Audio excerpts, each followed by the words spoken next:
ছোট্ট একটি বিষয় নিয়ে আলোচনা করব, ইসলামে শিক্ষার গুরুত্ব কতটা।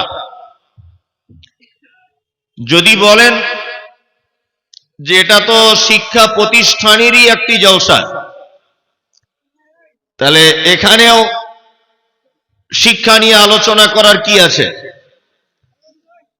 আসলে শিক্ষা প্রতিষ্ঠানে নির্দিষ্ট ছাত্র এবং শিক্ষকদের ভিতরে একটা জিনিস সীমাবদ্ধতা, কিন্তু আপনি তো এখন আর বয়স হয়ে গেছে, মাদ্রাসায় ভর্তি হওয়ার সুযোগ নেই আপনার। ওই জন্য আপনাকেও কিছু জ্ঞান অর্জন করতে হবে, আর ইসলামে জ্ঞানের প্রয়োজন কতটা এটা আপনাকে জানতে হবে। এই বিষয়ে আলোচনা করার আগে স্টেজে যারা আছেন, স্টেজের বাইরে যারা আছেন, বিশেষ করে যারা দুনিয়াবি এবং আখিরাতমুখী জ্ঞান, এই জ্ঞানগুলি যাদের আছে, আপনারা অবশ্যই আমার কথাটা মূল্যায়ন করবেন যে শিক্ষা সম্পর্কে আলোচনা করার দরকার আছে না নেই।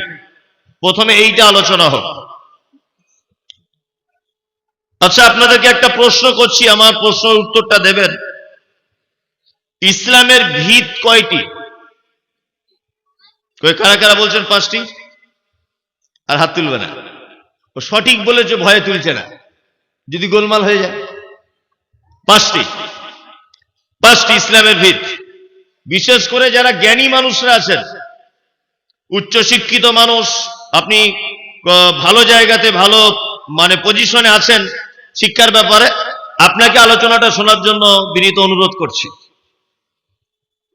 ইসলামের ভিত হচ্ছে 5টি।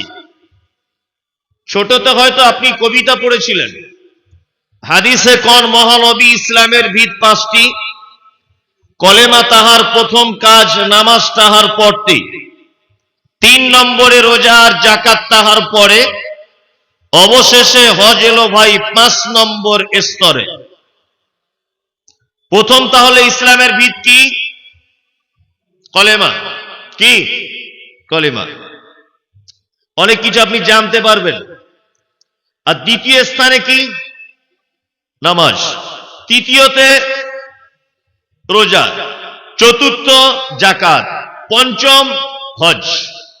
আপনি তো ভালোই জানেন। তাহলে এবার আমার যে কথা, লা ইলাহা ইল্লাল্লাহ, এটা কলেমা, তাই তো? আচ্ছা, এই লা ইলাহা ইল্লাল্লাহটা পবিত্র আল কোরআনে কত জায়গাতে আল্লাহ সুবহানাহু ওয়া তাআলা উল্লেখ করেছেন? এক জায়গাতে। হাফেজ সাহেবরা যারা আছেন, আপনারা ভালো করে বলতে পারবেন। এক জায়গাতে শুধু কলেমা লা ইলাহা ইল্লাল্লাহ এই শব্দটা এসেছে।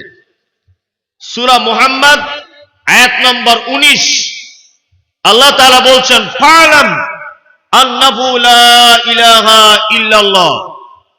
এই একবার মাত্র বলা হয়েছে। তারপরে এলো নামাজ বা সালাত। আচ্ছা, এই সালাত শব্দটা কোরআন মাজিদে কতবার এসেছে এটা আপনারা জানেন? প্রায় 82 বার, তাই না? কম বেশি 2-4টা কম বেশি আলাদা ব্যাপার, 82 বার।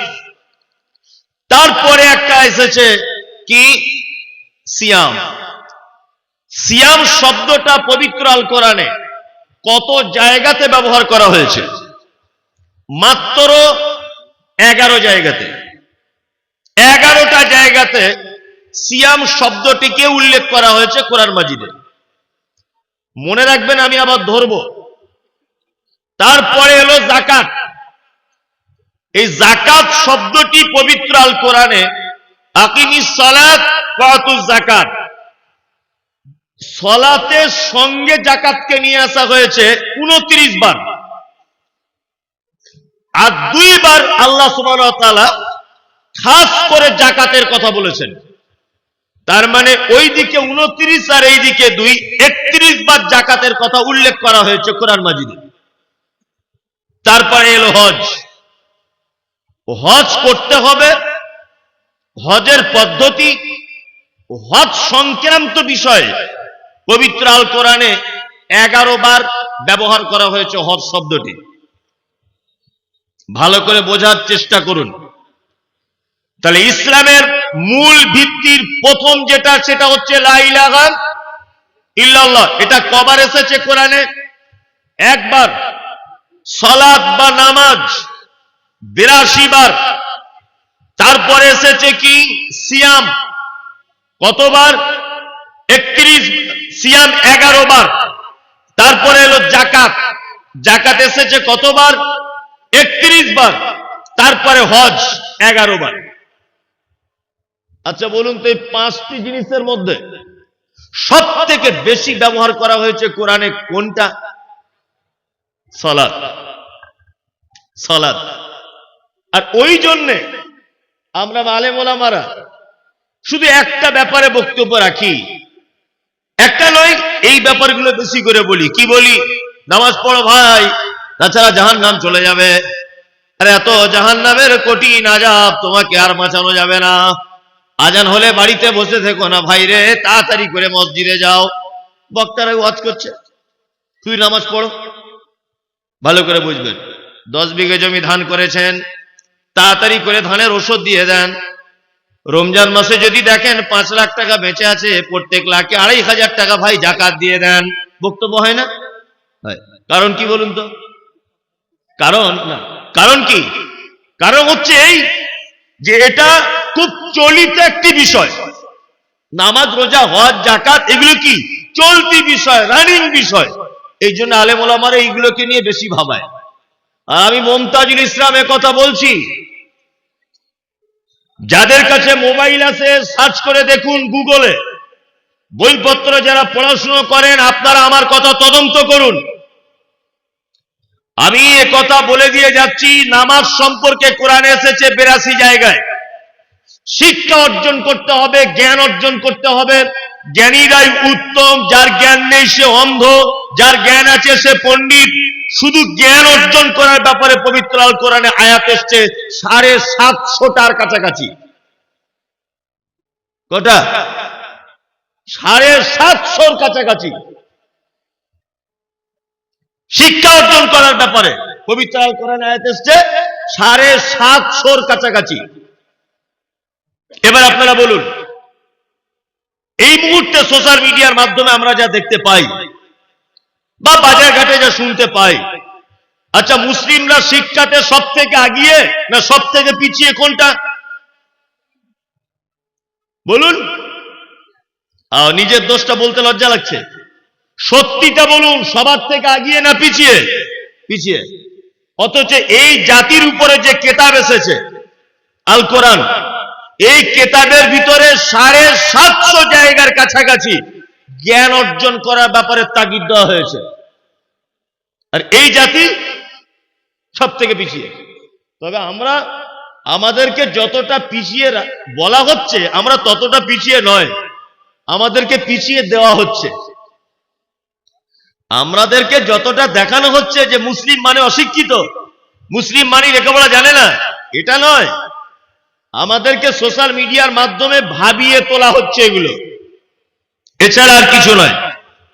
যাই হোক, তাহলে শিক্ষা সম্পর্কে আলোচনা করার দরকার আছে না নাই? এবার আপনারা বলুন।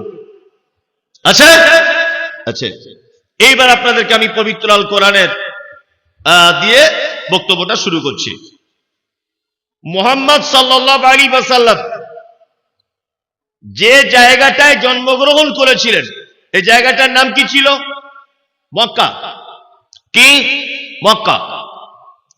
আর আল্লাহ নবী সাল্লাল্লাহু আলাইহি ওয়াসাল্লাম যে যুগে তিনি জন্মগ্রহণ করেছিলেন, এই যুগটির নাম ছিল আইয়ামে জাহিলিয়াত।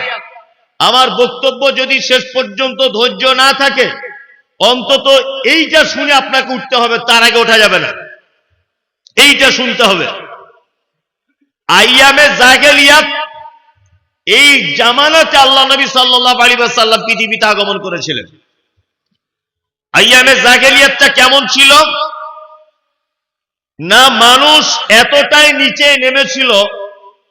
আপনারা জানেন যে পুরুষ আর নারীর একটা শারীরিক সম্পর্কের প্রয়োজন হয় নির্দিষ্ট বয়সে। বাপ তার বেটির সঙ্গে শারীরিক সম্পর্ক স্থাপন করত। ভাতিজা তার ফুপুকে নিয়ে রাত কাটাতো বৈধ মনে করে, ভাই তার বোনের সঙ্গে শারীরিক সম্পর্ক করত বৈধ মনে করে। মানুষ মারা গেলে তার মাথাটাকে কেটে মাথার মগজ বার করে দিয়ে তার মাথার এই খুবলিটাতে মদ রেখে তারা মদ পান করত। এত জাগিলিয়াত বেড়ে গিয়েছিল। আর আজ থেকে সেই জাগিলিয়াতের জামানায় প্রধান পাপ ছিল 4টি পাপ। কটি পাপ? 4টি পাপ। সর্বপ্রধান পাপ ছিল 4টি। 1, মদ পান, মনে রাখবেন। 2, ব্যভিচার। 3, সুদ। 4, চক্র বৃদ্ধি হারে সুদ। 4, গোত্তরীয় ঝামেলা। মানে এই বংশের লোক ওই বংশের সঙ্গে একটু কিছু হলে মারামারি করে দিত। আলেম ওলামারা জিজ্ঞাসা করে দেখবেন, আউস আর খাজরাত বলে 2টো গোত্র, একটা উটকে পানি পান করানোকে কেন্দ্র করে, উট সামান্য, উটকে পানি পান করানোকে কেন্দ্র করে 100 বছর তারা যুদ্ধ চালিয়েছে। 2টো গোত্র 100 বছর এইরকম গোত্রীয় ঝামেলা চলতো। ঠিক এইরকম এক কঠিন পরিস্থিতিতে মুহাম্মদ সাল্লাল্লাহু আলাইহি ওয়াসাল্লাম তিনি আস্তে আস্তে করে বড় হচ্ছেন। তিনি ছোটবেলা থেকে ছিলেন কোমল হৃদয়ের মানুষ, মিষ্টি ভাষার মানুষ। ছোট থেকে তিনি অন্যায়ের বিরুদ্ধে প্রতিবাদ করতেন। ছোট থেকে তিনি অন্যায়ের বিরুদ্ধে বলিষ্ঠ কণ্ঠে বক্তব্য রাখতেন। তাই এই অন্ধকারে নিমজ্জিত জাতিকে আলোর দিকে টেনে আনার জন্য এবং মানুষকে বিপদ থেকে বাঁচাবার জন্য, অন্যায় থেকে বাঁচাবার জন্য তখন তিনি নবী হননি, একটা সংগঠন তৈরি করেছিলেন। সংগঠনটির নাম দেওয়া হয়েছিল হিলফুল ফুজুল। এগুলো যারা ইসলামিক হিস্ট্রি জানেন আপনারা বলতে পারবেন। এই হিলফুল ফুজুল সংগঠনটি আল্লাহ নবী সাল্লাল্লাহু আলাইহি ওয়াসাল্লাম যুবকদেরকে নিয়ে পরিচালনা করতেন, যুবকদেরকে নিয়ে। আর অন্যায় যেখানে হতো আল্লাহ নবী ছেলেপিলেদেরকে নিয়ে, যুবকদেরকে নিয়ে সেইখানে অন্যায় বাধা দিতেন। আচ্ছা, মুহাম্মদ সাল্লাল্লাহু আলাইহি ওয়াসাল্লাম লেখাপড়া জানতেন? আক্ষরিক জ্ঞান ছিল না তো? এরই মাঝখানে আল্লাহ নবী সাল্লাল্লাহু আলাইহি ওয়াসাল্লাম মক্কা থেকে 3.5 কিলোমিটার দূরে জাবালে নূর বলে একটি পাহাড়, সেই জাবালে নূর পাহাড়ে আল্লাহ ধ্যান করতেন। একদা জিবরিল আমিন এলেন, আল্লাহ নবীকে বলছেন ইকরা। আল্লাহ নবী বলছেন আমি পড়তে জানি না। জিবরিল আমিন আল্লাহ নবীকে সিনার সঙ্গে চাপ দিয়ে ধরলেন, ধরে বললেন ইকরা, পড়তে জানি না। আবার জোরে চাপ দিলেন, ইকরা, পড়। মুহাম্মদ সাল্লাল্লাহু আলাইহি ওয়াসাল্লাম 3 নম্বরে বললেন ইকরা বিসমি রাব্বিকাল্লাযী খলাক, খলাকাল ইনসানা মিন আলাক। 5টি আয়াত অবতীর্ণ হলো। আচ্ছা, এবার আপনাদেরকে আমি বলছি কোরআনের 5টি প্রথম আয়াত অবতীর্ণ হলো কোথায়? গারে হিরাতে। মক্কায় কটা পাপ, বড় পাপ বলেছি? 4টা। কটা? 4। মদ হারাম, ব্যভিচার বেশি ছিল, মদ ছিল, সুদ ছিল, আর গোত্তরীয় ঝামেলা ছিল। আল্লাহ সুবহানাহু ওয়া তাআলা মুহাম্মদ সাল্লাল্লাহু আলাইহি ওয়াসাল্লামকে গারে হিরাতে ডেকে নিয়ে গিয়ে বলছেন, আপনি জাতিকে পরিত্রাণের জন্য, একটা অন্ধকারে ডুবে যাওয়া জাতিকে আলোর দিকে টানার জন্য, একটা অপরাধে লিপ্ত জাতিকে অপরাধ মুক্ত করতে আপনি যে সংগঠনের মাধ্যমে সংগ্রাম চালিয়ে যাচ্ছেন, আপনি তো লেখাপড়া জানেন না। আপনি তো লেখাপড়া জানেন না। প্রথমে আপনি লেখাপড়া জানুন, জ্ঞান অর্জন করুন, পড়াশোনা করুন, তারপর একটা জাতিকে পরিবর্তন করার চেষ্টা করবেন, তার আগে নয়। আল্লাহ তো ইচ্ছা করলে আয়াত অবতীর্ণ করতে পারতেন আজকে থেকে মদ হারাম, তিনি আয়াত অবতীর্ণ করতে পারতেন আজকে থেকে ব্যভিচার হারাম, তিনি আয়াত অবতীর্ণ করতে পারতেন গোত্তরীয় ঝামেলা হারাম, তিনি আয়াত অবতীর্ণ করতে পারতেন সুদ হারাম। সমস্ত কিছু আয়াতকে বাদ দিয়ে তিনি মুহাম্মদ সাল্লাল্লাহু আলাইহি ওয়াসাল্লামকে বলছেন ইকরা, আপনি আগে পড়াশোনা করুন।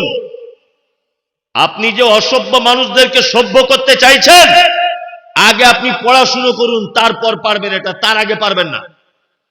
তার মানে এই ঘটনা থেকে বোঝা যায় একটা জাতিকে পরিবর্তন করতে গেলে সর্বপ্রথম হাতিয়ার হিসেবে কাজে লাগাতে হবে শিক্ষা। দুই, তারপরে কাজে লাগাতে হবে যুবকদেরকে। মুহাম্মদ সাল্লাল্লাহু আলাইহি ওয়াসাল্লাম অন্ধকারে ডুবে যাওয়া মানুষদেরকে আলোর দিকে আনার জন্য কাদের নিয়ে সংগঠন করেছিলেন? যুবকদেরকে নিয়ে। আজকে মাদ্রাসা, মসজিদ, মক্তব, ঈদগাহ, জলসা, এই সমস্ত জায়গাতে আমাদের যুবকদেরকে ঝাঁপিয়ে পড়তে হবে। তাছাড়া ইসলামকে বর্তমানে টিকে রাখা বড় মুশকিল, বড় কঠিন। তবে এই বক্তব্য দিলে বয়স্ক মানুষরা রাগ করবে, বয়স্ক মানুষরা ভাববে তাহলে আমাদের এমন কোনো দাম নাই। এই শুনুন, একটা কথা বলি, 60 বছর বয়স হয়ে গেলে সরকারি চাকরি আর থাকে না তো? তা সরকার ওকে বাদ দিয়ে দেয় কেন? জানে যে ওর বুদ্ধি কমে যাচ্ছে, আস্তে আস্তে চোখে কম দেখছে, কানে কম শুনছে। বাবা, তুমি আর স্কুলে এসে সর্বনাশ করো না ছাত্রদের, তুমি বাড়িতে বসে বসে অর্ধেক বেতন পাও, তবুও ভালো, আমার স্কুলে এসো না। ওই জন্য ওকে পেনশন দেওয়া হচ্ছে বাড়িতে বসে অর্ধেক, কিন্তু স্কুলে আসা যাবে না। ও আগে ট্রেন চালাতো, ও বাড়িতে বসে থাকবে, আর চালাতে পাবে না। ও সরকারি বাস চালাতো, ও আর চালাতে পাবে না। তার মানে 60 বছর বয়স হয়ে গেলে উপর মহলের বুদ্ধিজীবীরা সমীক্ষা করে দেখছে যে ওই লোকটার বুদ্ধি কমে যাচ্ছে, ওর রাগ বেড়ে যাচ্ছে, হঠাৎ পিকআপ নিয়ে নিচ্ছে, চোখে কম দেখছে, চশমা ব্যবহার করতে হচ্ছে, স্মৃতিশক্তি লোপ পাচ্ছে। এই জন্য লোকটাকে বসিয়ে দেওয়া হয়। 60 বছর বয়স, তুমি বসো। মুসলিম সমাজ উন্নতি হবে কি করে? লোকটা যখন রিটায়ার করে বাড়িতে চলে এলো, 50 বছর, 60 বছর, 70 বছর বয়স, যে মাদ্রাসা, মসজিদ, ঈদগাহ এই সমস্ত জায়গার সেক্রেটারি কমিটি হচ্ছে, তখন কমিটিতে প্রস্তাব করা হচ্ছে 75 বছরের একজন মাস্টার মশাইয়ের নাম। ভালো করে বুঝবেন, 75 বছর কোন একজন রিটায়ারমেন্ট স্কুলের মাস্টার বা অন্য কোন ডিপার্টমেন্টের একজন চাকরিজীবীর নাম। তখন সবাই বলছে হ্যাঁ এই লোকটাই হোক, শিক্ষিত মানুষ। তা আমি বলতে চাইছি, ওই লোকটার এখন বয়স 75, ও তো নিজেই ভালো করে চলতে পারছে না, দায়িত্ব কাঁধে নিয়ে কি করবে? দায়িত্ব কাঁধে নিয়ে? মুহাম্মদ সাল্লাল্লাহু আলাইহি ওয়াসাল্লাম যে পদ্ধতি বলে গিয়ে গেছেন যে একটা জাতিকে যদি তোমরা পরিবর্তন করতে চাও, সর্বপ্রথম হাতিয়ার হিসেবে যুবকদেরকে ব্যবহার করো। যুবকদের বিপ্লবের কারণে একটা জাতির পরিবর্তন আসতে পারে। আপনারা দেখতে পেলেন না কিছুদিন আগে বাংলাদেশের এক স্বৈরাচারী সরকার আলেম ওলামাদের উপরে কি অত্যাচার নির্মম ভাবে মারছিল। আল্লামা দেলোয়ার হোসেন সাঈদীকে মারলো, বিভিন্ন আলেম ওলামাদেরকে আয়না ঘরের ভিতরে ঢুকিয়ে মারলো, বড় বড় আলেমদেরকে কোটি কোটি টাকা মামলা, মিথ্যা মামলায় ফাঁসিয়ে দিল, কত আলেম ওলামাদেরকে জেলখানাতে বন্দী করে রাখলো। ওই দেশে এই জালেম সরকার পালাতে বাধ্য হয়েছে যুবক ছেলেদের কঠিন সংগ্রামের মাধ্যমে। যুবক যদি এগিয়ে আসে, তাহলে একটা জাতির পরিবর্তন করা কি সম্ভব। এদেরকে আগিয়ে আনলে 2-3টে জিনিসের উপকার। আপনাদের গ্রামে, আপনাদের এলাকায় মাঝে মধ্যে ফুটবল টুর্নামেন্ট হয়, খেলা টেলা হয়। আচ্ছা, এইগুলো দেয় কারা? বুড়োরা? কারা? যুবকেরা। আর আমার কলকাতাতে দেখেছি ফুটবল টুর্নামেন্ট যখন হয়, দুটো মেয়ে ভাড়া করা থাকে, হাফ প্যান্ট পরে থাকে, একটা করে গোল হয় আর ঝুমঝুমি বাজিয়ে নাচে। কি বললাম বুঝলেন? গ্রামে ফাংশন হচ্ছে, গ্রামে ডিজে বাজিয়ে পিকনিক হচ্ছে, এগুলো করে কারা? বুড়োরা না ইয়াংরা? ইয়াংরা। আপনাকে গ্রামে টার্গেট করতে হবে যে কোন যুবক ছেলেগুলো এই কাজে লিপ্ত, যারা গ্রামে খেলা দিচ্ছে, ঢোল বাজাচ্ছে, এরা কারা? এরকম 10 জন ছেলেকে আপনারা লিস্ট করুন। লিস্ট করে মসজিদ, মাদ্রাসা কমিটি, ঈদগাহ কমিটি যখন হবে, ওই 10 জনকে দায়িত্ব দিয়ে দিতে হবে। কি বলছি বুঝতে পারছেন? তার মানে ন্যাংটো মেয়েদের এনে ফুটবলের মাঠে নাচানো, এই কাজে যদি কেউ যুক্ত থাকে, আমি বলবো তাকে যদি মাদ্রাসা, মসজিদ, মক্তবের দায়িত্ব দিয়ে দেওয়া হয়, ও আর লজ্জাতে ওখানে যাবে না। ইস, আমি মসজিদের দায়িত্ব আছে, আমি আরো কাজে নেই বাবা, আগে যা করেছি করেছি, এটা বলবে কি বলবে না? বলবে। ওই জন্য যুবকদেরকে এগিয়ে আসতে হবে। 2, শিক্ষা। শিক্ষা ছাড়া কোন জাতির পরিবর্তন আসতে পারে না। এই দেখুন পবিত্র আল কোরআন এবং হাদিসের শিক্ষার গুরুত্ব কতটা। আচ্ছা বলুন তো দেখি, কুকুর বাড়িতে লালন পালন করা বৈধ না অবৈধ? অবৈধ। হ্যাঁ, অবৈধ। আল্লাহর নবী কি বলেছেন?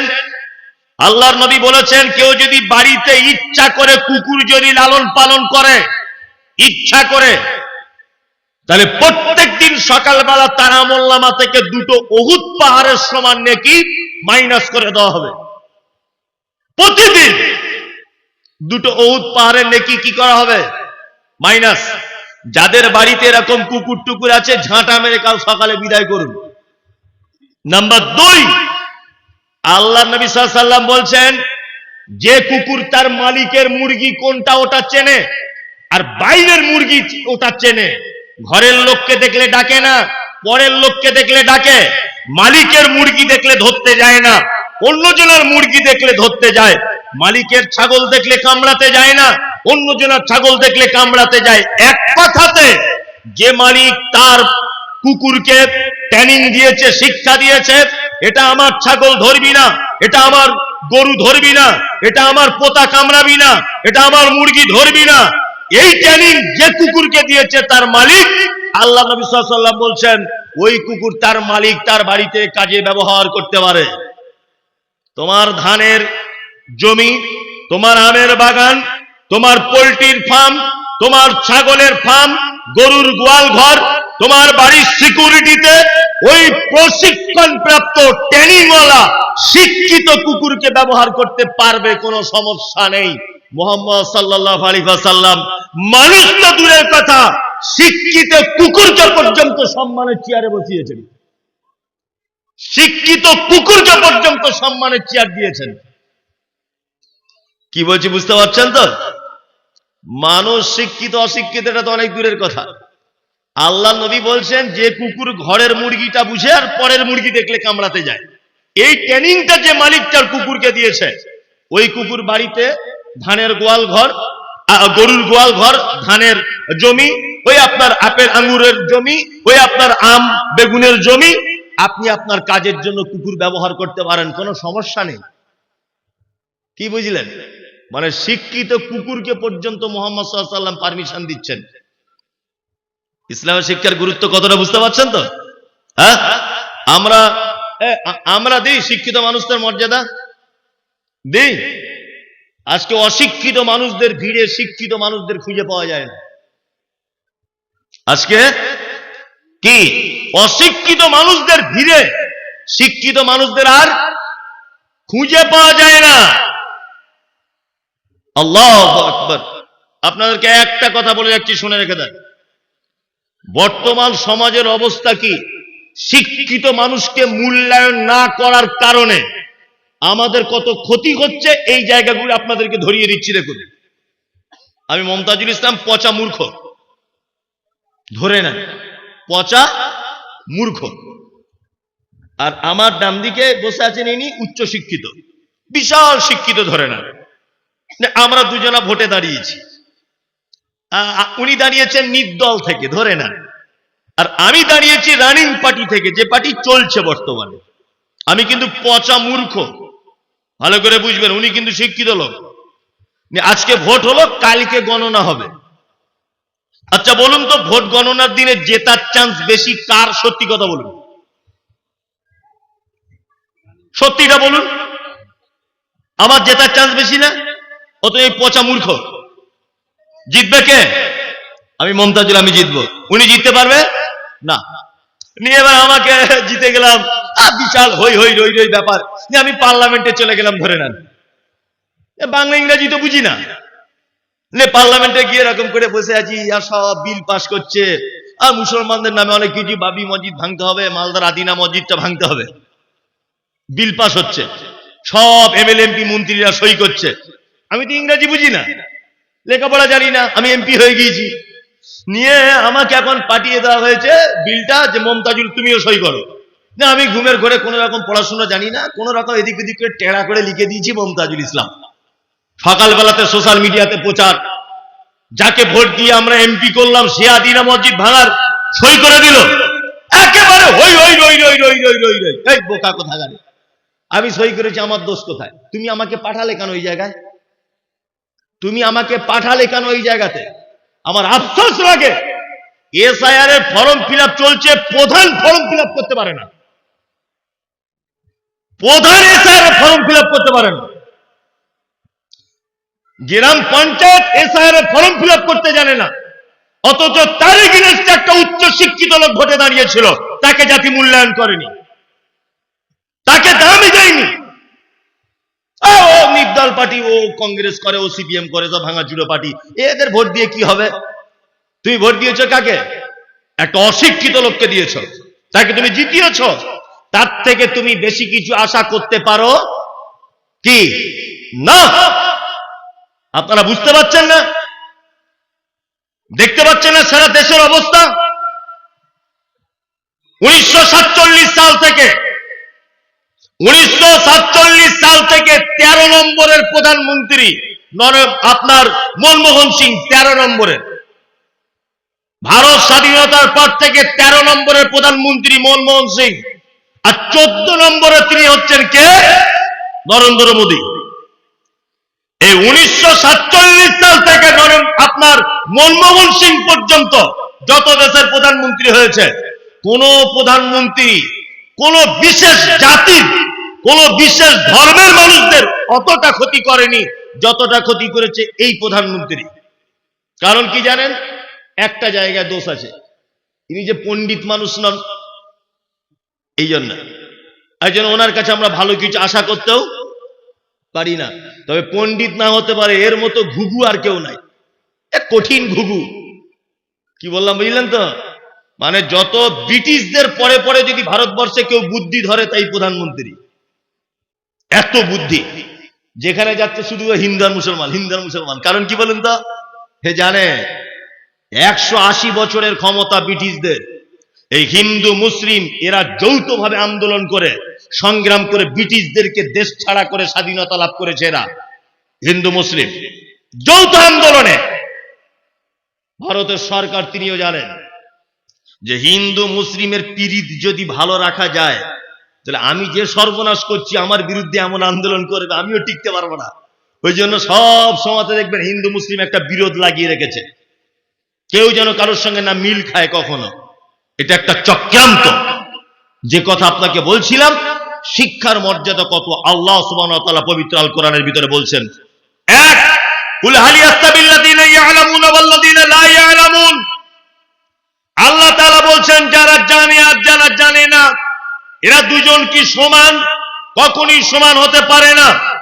আল্লাহ অন্যত্রে বলছেন, কুল হাল ইয়াস্তাবিল আমা ওয়াল বাসীর ওয়াজ যুলুমাতু ওয়ান নূর।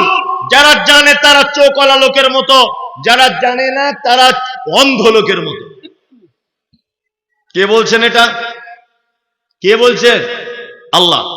তাহলে যে শিক্ষিত সে চোখওয়ালা লোক, আর যে অশিক্ষিত সে অন্ধ লোক। কে বলছেন এটা? আল্লাহ। এইখানে আর একটা কথা বলে দিতে হবে, না তো মানুষ বুঝতে পারবে না। যদি বলছেন মমতাজুল সাহেব আপনি উঠে থেকে শিক্ষা শিক্ষা শিক্ষা শিক্ষা করছেন, কোন শিক্ষায় শিক্ষিত হব সেটা আগে বলুন, সেটা আগে বলুন, কোন শিক্ষায় শিক্ষিত হব। আর আল্লাহ কোন শিক্ষার কারণে অন্ধ বলছে?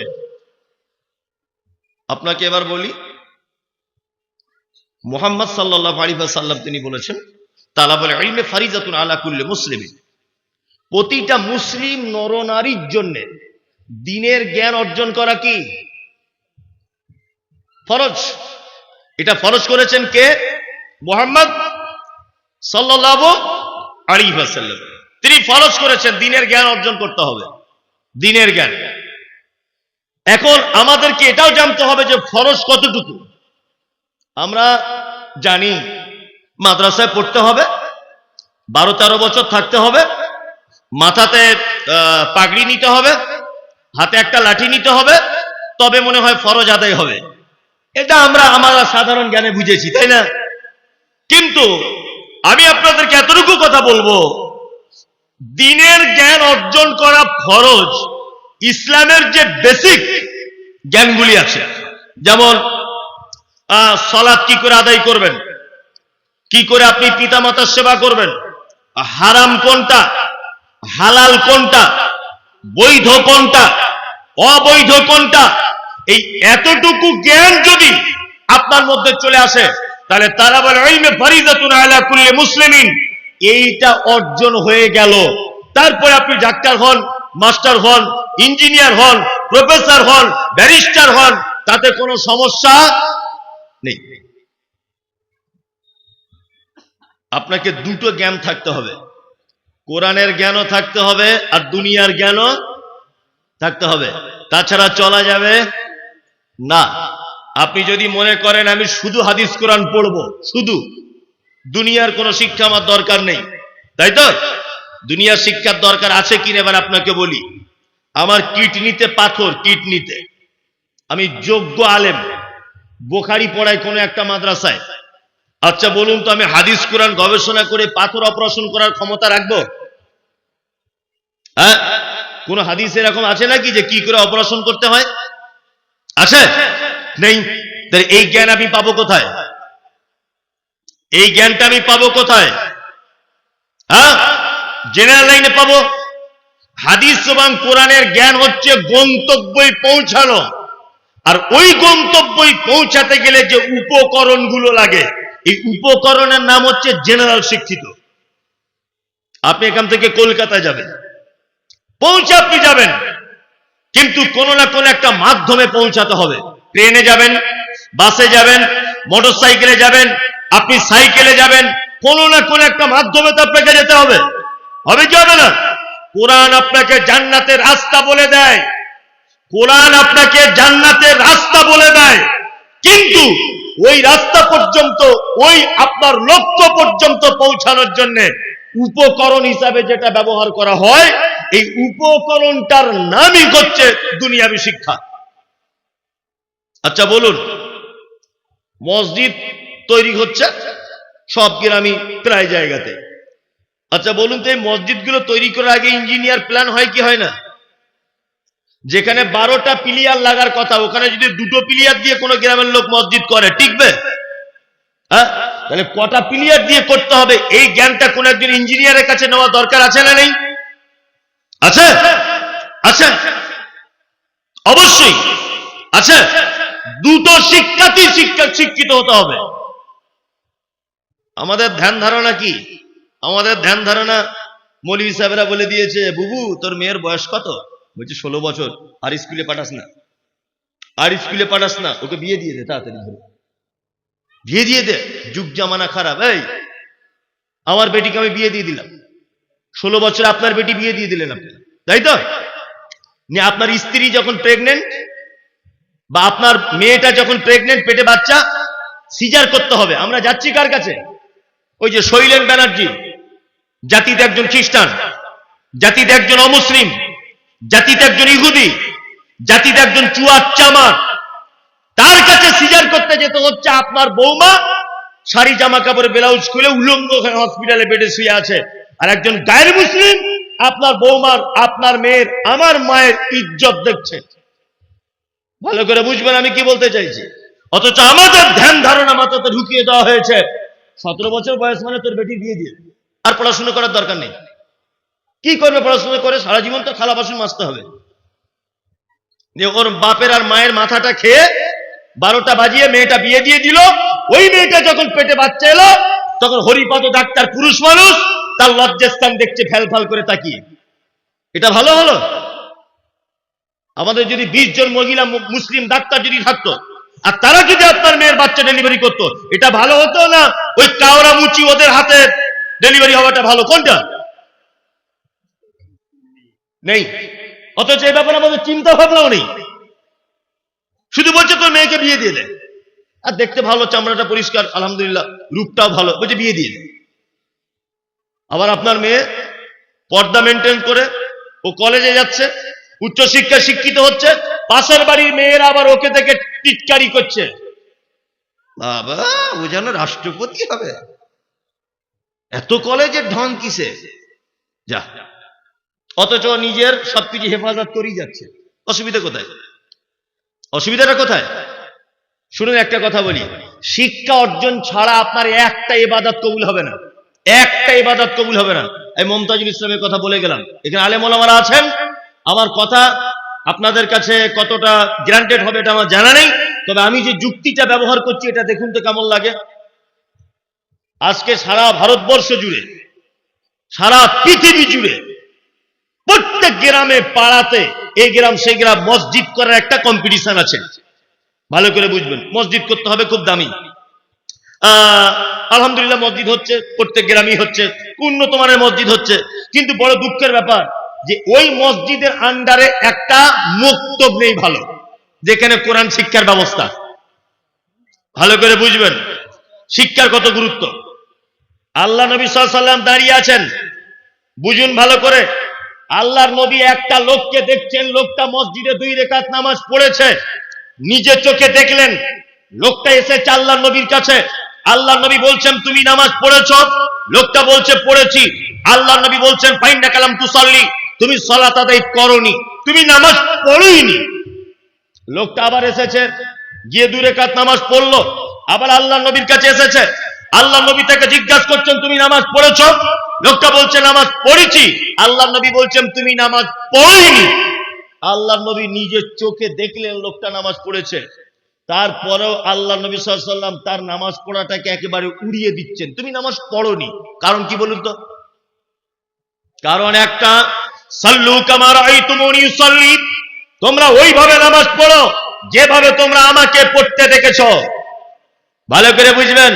তার মানে লোকটা নামাজ পড়ছিল, লোকটা নামাজ আল্লাহর নবীর পদ্ধতিতে হয়নি। এবার আমি মমতাজুল মসজিদে নামাজ পড়তে গেলাম, আল্লাহু আকবার বলে যদি হাতটা এরকম করে বাঁধি, হবে না? কেন হবে না? কেন হবে না? কেন? আল্লাহর নবীর পদ্ধতি নয়। তার মানে নামাজ পড়ার আগে নামাজ পড়ার শিক্ষাটা আগে গ্রহণ করতে হবে, কি পদ্ধতিতে পড়তে হয়। বলছে 5 লাখ টাকা খরচা করেছি, মৌলভী সাহেব দোয়া করবেন একটু হজে যাব। যাও, প্রতি বছরে যাও, হজে যাও, তোমার কে মানা করেছে? আচ্ছা বলুন, হজ করতে যাওয়ার আগে হজের সমস্ত পদ্ধতিটা আগে জানা দরকার আছে না নেই? বিনা পদ্ধতিতে গিয়ে যদি ওখানে করে হজ কবুল হবে? হবে না তো। বিনা পদ্ধতিতে কেউ যদি নামাজ পড়ে তার নামাজ কবুল হবে? হবে না তো। যেখানে যে দোয়া বলার দরকার সেই দোয়া সেখানে বলে না বললে নামাজ হবে? হবে না। তার মানে নামাজ একটা বড় ইবাদত, কিন্তু ওই ইবাদতের উপকরণ দোয়া দরুদ পদ্ধতি, এই শিক্ষা যদি আপনার ভিতরে না থাকে তার মানে আপনার নামাজ পড়ার কোনো লাভ হলো না। চাচার দেখছি এইখানে একেবারে আলুর মতো ফুলে গেছে কালো হয়ে। ভালো করে বুঝবেন। চাচার কত বছর নামাজ পড়ছো বাপ? বলছে 60 বছর হবে মৌলভী সাহেব। 50 বছর হবে, আমার 70 বছর বয়স, এখন 20 বছর থেকে ধরেছি। বাপ একটু সূরা ফাতিহাটা বলো না। বলছে বেটা ওটা জানি না। আচ্ছা আচ্ছা আচ্ছা আচ্ছা মামা আত্তাহিয়াতটা জানো? বলছে বাপ ওটাতে জিভ ঘোরে না। বায়েত বাইনিটা জানো? ওটাও জানি না, ওটাও জানি না। এই লোকটা বলল জানি না। আপনি দেখুন লোকটা কি বলল, জানি না। এক, আল্লাহু আকবার। রুকুতে গিয়েও ঠোঁট লাগছে, সেজদাতে গিয়েও লাগছে, তাশাহুদে বসেও দেখছি ঠোঁট নাড়ছে। বলছি চাচা তুমি দোয়া জানো না তা কি বলো? ঠোঁট লাড়িয়ে লাড়িয়ে, মানে ও আর এক চিটার। কি বলছি বুঝতে পারছেন না? ও দোয়া জানে না, স্বীকার করেছে, আবার ওখানে গিয়ে আবার ঠিক জায়গায় জায়গায় ঠোঁটও লাগছে। তো বলে কি? ও বলে কি? তুমি যে 50 বছর নামাজ পড়েছো, দোয়া দরুদ কিছু জানো না, তোমার একদিনের নামাজ কবুল হয়েছে কিনা একবার ভালো করে দেখবে দূরবীন নিয়ে। তার মানে মসজিদে ঢোকার আগে নামাজ পড়ার পদ্ধতির জ্ঞান অর্জন করতে হবে। 5 লাখ টাকা খরচা করে হজ করতে যাওয়ার আগে হজের যে কি পদ্ধতি আছে এই জ্ঞানটা আগে অর্জন করতে হবে, তারপরে হজ কবুল হবে, তার আগে নয়। তার মানে একটা না জানা মানুষের জন্য জান্নাতে যাওয়া পর্যন্ত কঠিন, খুব কঠিন জান্নাতে যাওয়া। না জানা মানুষের জন্য জান্নাতে যাওয়া কি কঠিন। আপনাকে আমি বলছি দুটো শিক্ষাতেই শিক্ষিত হতে হবে। মাদ্রাসাতেও পড়তে হবে, অন্তত পক্ষে 3-4 জমাত 5 জমাত পর্যন্ত পড়তে হবে। মিনিমাম মেশকাত পর্যন্ত আপনার ছেলেকে দেন। তা যদি না করেন ইসলামের বেসিক জ্ঞানের জন্য তাকে হাদিস এবং কোরআনের বাংলা অনুবাদগুলো কিনে দেন, ও জ্ঞান অর্জন করুক। যদি দুনিয়াবি জ্ঞান নিয়ে শুধু পড়ে থাকে তাহলে ও বেঈমান হয়ে কবরে যাবে। আর দুই, শুধু যদি আখিরাতের জ্ঞান নিয়ে পড়ে থাকে তাহলে দুনিয়াতে আরো চলতে পারবে না। বর্তমান 2025 বিজ্ঞানের যুগে চলা বড় কঠিন। যদি আপনার ছেলে শুধু স্কুলে শিক্ষায় শিক্ষিত হয়, হাদিস কোরআন যদি বাদ দিয়ে দেয়, কত বড় বিপদ আপনার, এটা আপনি একবার দেখুন। কোরআন বলছে ওর নাম ঈসা, কোরআন বলছে ওর নাম ঈসা, স্কুলে পড়ানো হচ্ছে ওর নাম যিশু, কোরআনে বলা হচ্ছে ওর মায়ের নাম মারিয়াম, স্কুলে একটা বাচ্চাকে পড়ানো হচ্ছে মায়ের নাম মেরি। কোরআন বলছে ওর জন্ম হয়েছে বাইতুল্লাহাম, স্কুলে পড়ানো হচ্ছে ওর জন্ম হয়েছে বেতেলহেম বলে একটা জায়গায়। তাহলে এবার বলুন, কোরআনের সঙ্গে স্কুলের এই শিক্ষার আসমান জমিন সংঘর্ষ আছে না নেই? আছে না নেই? আবার বক্তব্য হচ্ছে যে আপনার বেটা যেমন জানবে যে ওর নাম যিশু, আপনার বেটা তেমন জানা ফরজ, ওর নাম ঈসা। আপনার বেটা যেমন জানবে ওর মায়ের নাম মেরি, আপনার বেটাকে তেমন জানতে হবে ওর মায়ের নাম মারিয়াম। তাহলে দুটো শিক্ষায় বজায় থাকলো। কোরআন বলছে ফাইন্না খালাকনাকুম মিন তুরাবিন, মানুষকে তৈরি করা হয়েছে মাটি থেকে। কি থেকে তৈরি করা হয়েছে? আপনারা বিশ্বাস করেন যে মাটি থেকে মানুষকে বানানো হয়েছে? করেন তো? স্কুলে কি পড়ানো হয় বলুন? এই যে বলছে বানর থেকে। এক কথা বিবর্তনের ফলে মানুষ। ওই জন্য ডাক্তার বাবুদের চেম্বারে দেখবেন একটা ক্যালেন্ডার থাকে, ছবি দেওয়া থাকে এরকম, একদিন এরকম করে, আর একদিন একটু এরকম করে, আরেকজন এরকম করে, আরেকজন গড়িয়ালের মতো, আরেকজন হাফ বানর, তারপরে একটু ফুল বানর, তারপরে দেখবেন একটা মানুষ আধা ন্যান্টো, তারপরে ফুল মানুষ। দেখেছেন এগুলো? এই ক্যালেন্ডার গুলো দেখেছেন? তার মানে এইটা দেখিয়ে ছাত্রদেরকে শিশু মনে ভাবিয়ে তোলা হয় যে মানুষ আগে এরকম ছিল, তারপরে আস্তে আস্তে বাড়লো, বিবর্তন হয়ে তারপরে গড়িয়াল হলো, ওখান থেকে এই প্রাণীটা হলো, তারপরে ফুল বানর, তারপরে মানুষ। আজ থেকে 200 বছর আগে চার্লস ডারউইন এই থিওরি দিয়ে গিয়েছিলেন। আচ্ছা বলুন, আপনার বেটা যদি চার্লস ডারউইনের এই থিওরিটা স্কুলে পড়ে, আর কোরআনের এইটা যদি তার নলেজ না থাকে যে মানুষকে মাটি থেকে তৈরি করা হয়েছে, তাহলে ওর আর ইমাম থাকবে বলে মনে হয়? হবে? থাকবে? থাকবে না। আমার কিন্তু এখন 2025 সালে খুব ইচ্ছা হয়, চার্লস ডারউইন যদি বেঁচে থাকতেন, আমি একটু ওনার সঙ্গে দেখা করতাম, যে আপনি এত বড় মিথ্যা কথা কি করে লিখতে পারলেন, আর এ তথ্য দিলেন কি করে? আর আমি সব থেকে বড় আশ্চর্য হই যে আজ থেকে প্রায় 200 বছর আগেকার এই থিওরিটা 25 সালে পর্যন্ত পড়ানো হচ্ছে। এটা একটা অবাক করা ব্যাপার যে এইটা এখনো পর্যন্ত পড়ানো হয়। উনি বলছেন যে বানর থেকে মানুষ হয়েছে। আমার বাড়িতে একটা দেশি গরু আছে, ভালো করে বুঝবেন। তা দেশি গরুটা 1-1.5 কেজি দুধ হয়। তা আমার স্ত্রী, মেয়েদের বুদ্ধি যা হয়, তা আমার স্ত্রী বলছে, মনি সাহেব, আপনার আপনার মেয়ে আর আপনার ছেলে, আপনার মেয়ে আর আপনার ছেলে, এরা দুজনাই খেতে খেতে খেতে খেতে সব দুধ শেষ হয়ে যায়। কি বলছি বুঝতে পারছেন? তা একটা কিনলে হয় না যে গরু বেশি, কার একটা পার্স হারিয়ে গেছে, প্রয়োজনীয় কাগজপত্র আছে, দয়া করে আপনি নিয়ে যাবেন স্টেজ থেকে। যাই হোক, তা আমার স্ত্রী বলছে দেশি গরুর 1-1.5 কেজি দুধ হয়, তো এক কাজ করলে হয় না, যাতে দুধ একটু বেশি হয় ওরকম একটা গরু কিনলে হয় না? তো আমি বললাম, দেখো এই গরুটা বিক্রি করে আবার ঝামেলা করবে, কোন গরু কিনবো, দুধ হবে কিনা তা ঠিক নাই। তা আমি গরুর ডাক্তারকে ফোন করেছি, ভালো করে শুনবেন। তা গরুর ডাক্তারকে বলছি, এটা কিন্তু অরিজিনাল নয়, বোঝানোর জন্য গল্পটা বলছি, অরিজিনাল ঘটনা নয়। তা গরুর ডাক্তারকে বলছি, ডাক্তার বাবু, আমাদের গরুটা 1.5 কেজি দুধ হয়, 3-4 কেজি দুধ আমার বাড়িতে লাগে, আমার ছোট ছেলে মেয়ে আছে ওরা খায়, আমার বুড়ো আব্বা মা আছে তারা খায়, আমার স্ত্রী, আমি, সবাই খায়। তা কি করা যায় বলুন তো, 1.5 কেজি দুধে হচ্ছে না। তখন ডাক্তার আমাকে বলছে, এর পরবর্তী সময়ে যখন গরুটা বাচ্চা জন্ম দেওয়ার উপযুক্ত হবে, তখন ওকে একটা জার্সি গরুর ইনজেকশন পুশ করে দেবো, তাহলে জার্সি গরুর বাছুর হবে। আচ্ছা বলুন তো, এটা হওয়া সম্ভব না অসম্ভব? সম্ভব। গরুর পেট থেকে জার্সি গরুর বাছুর পাওয়া সম্ভব না অসম্ভব? সম্ভব। নিয়ে জার্সি গরুর বাছুর হয়েছে। আমার স্ত্রী দেখে বলছে সাংঘাতিক ব্যাপার তো, দেশি গরুর পেট থেকে জার্সি গরুর বাছুর। হ্যাঁ।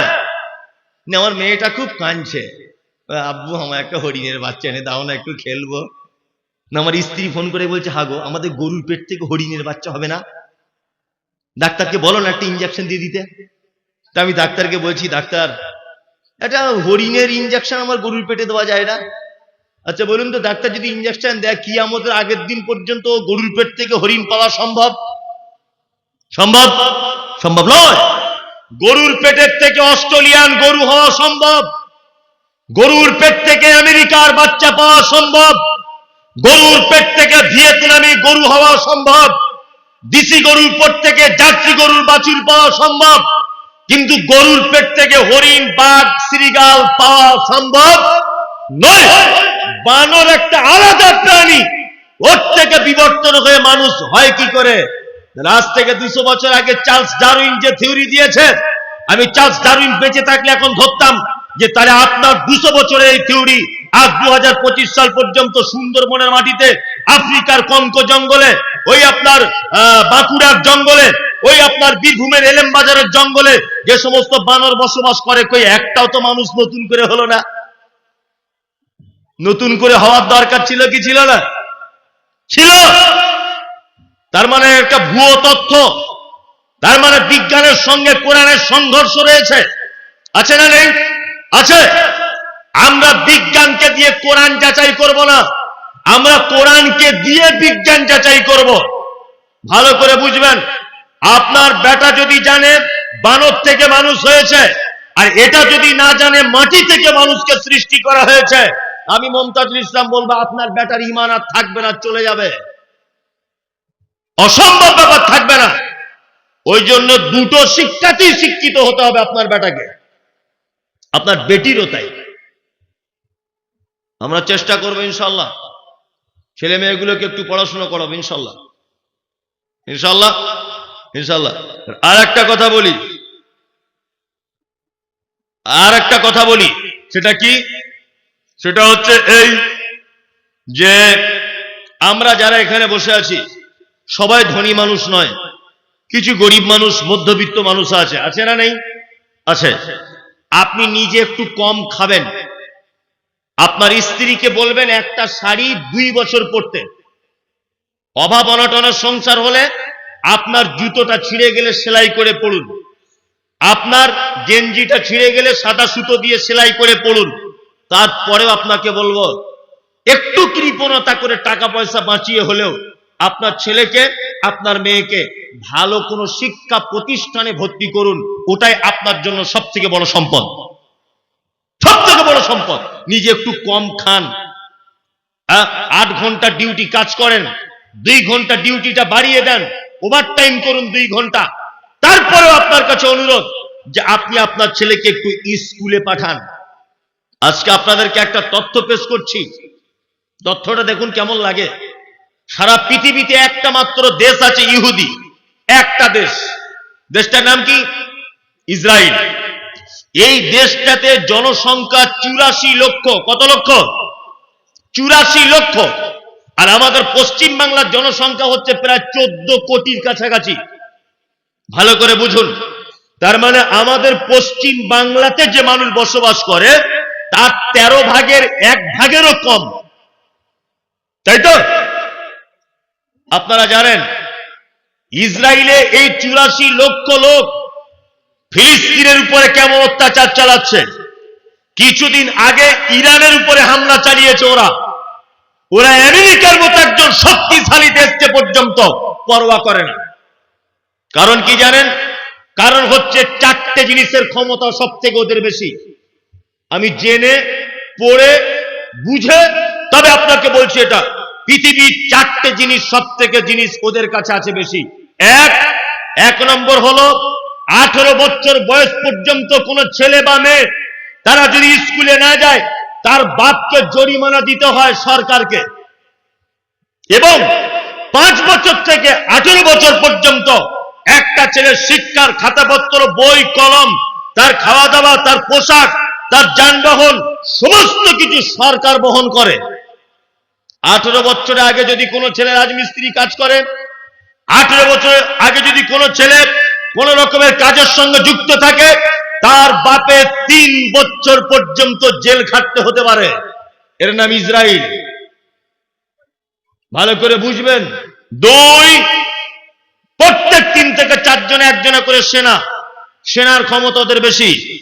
4, 3 নম্বর হচ্ছে এই সারা পৃথিবীতে যত জাতি বসবাস করে, একটা জাতি আছে তাদের ভিতরে কোনো মতনৈক্য নেই, বিভেদ নেই, এককভাবে সবাই একতাবদ্ধভাবে জীবনযাপন করে, তারা হচ্ছে ইহুদি।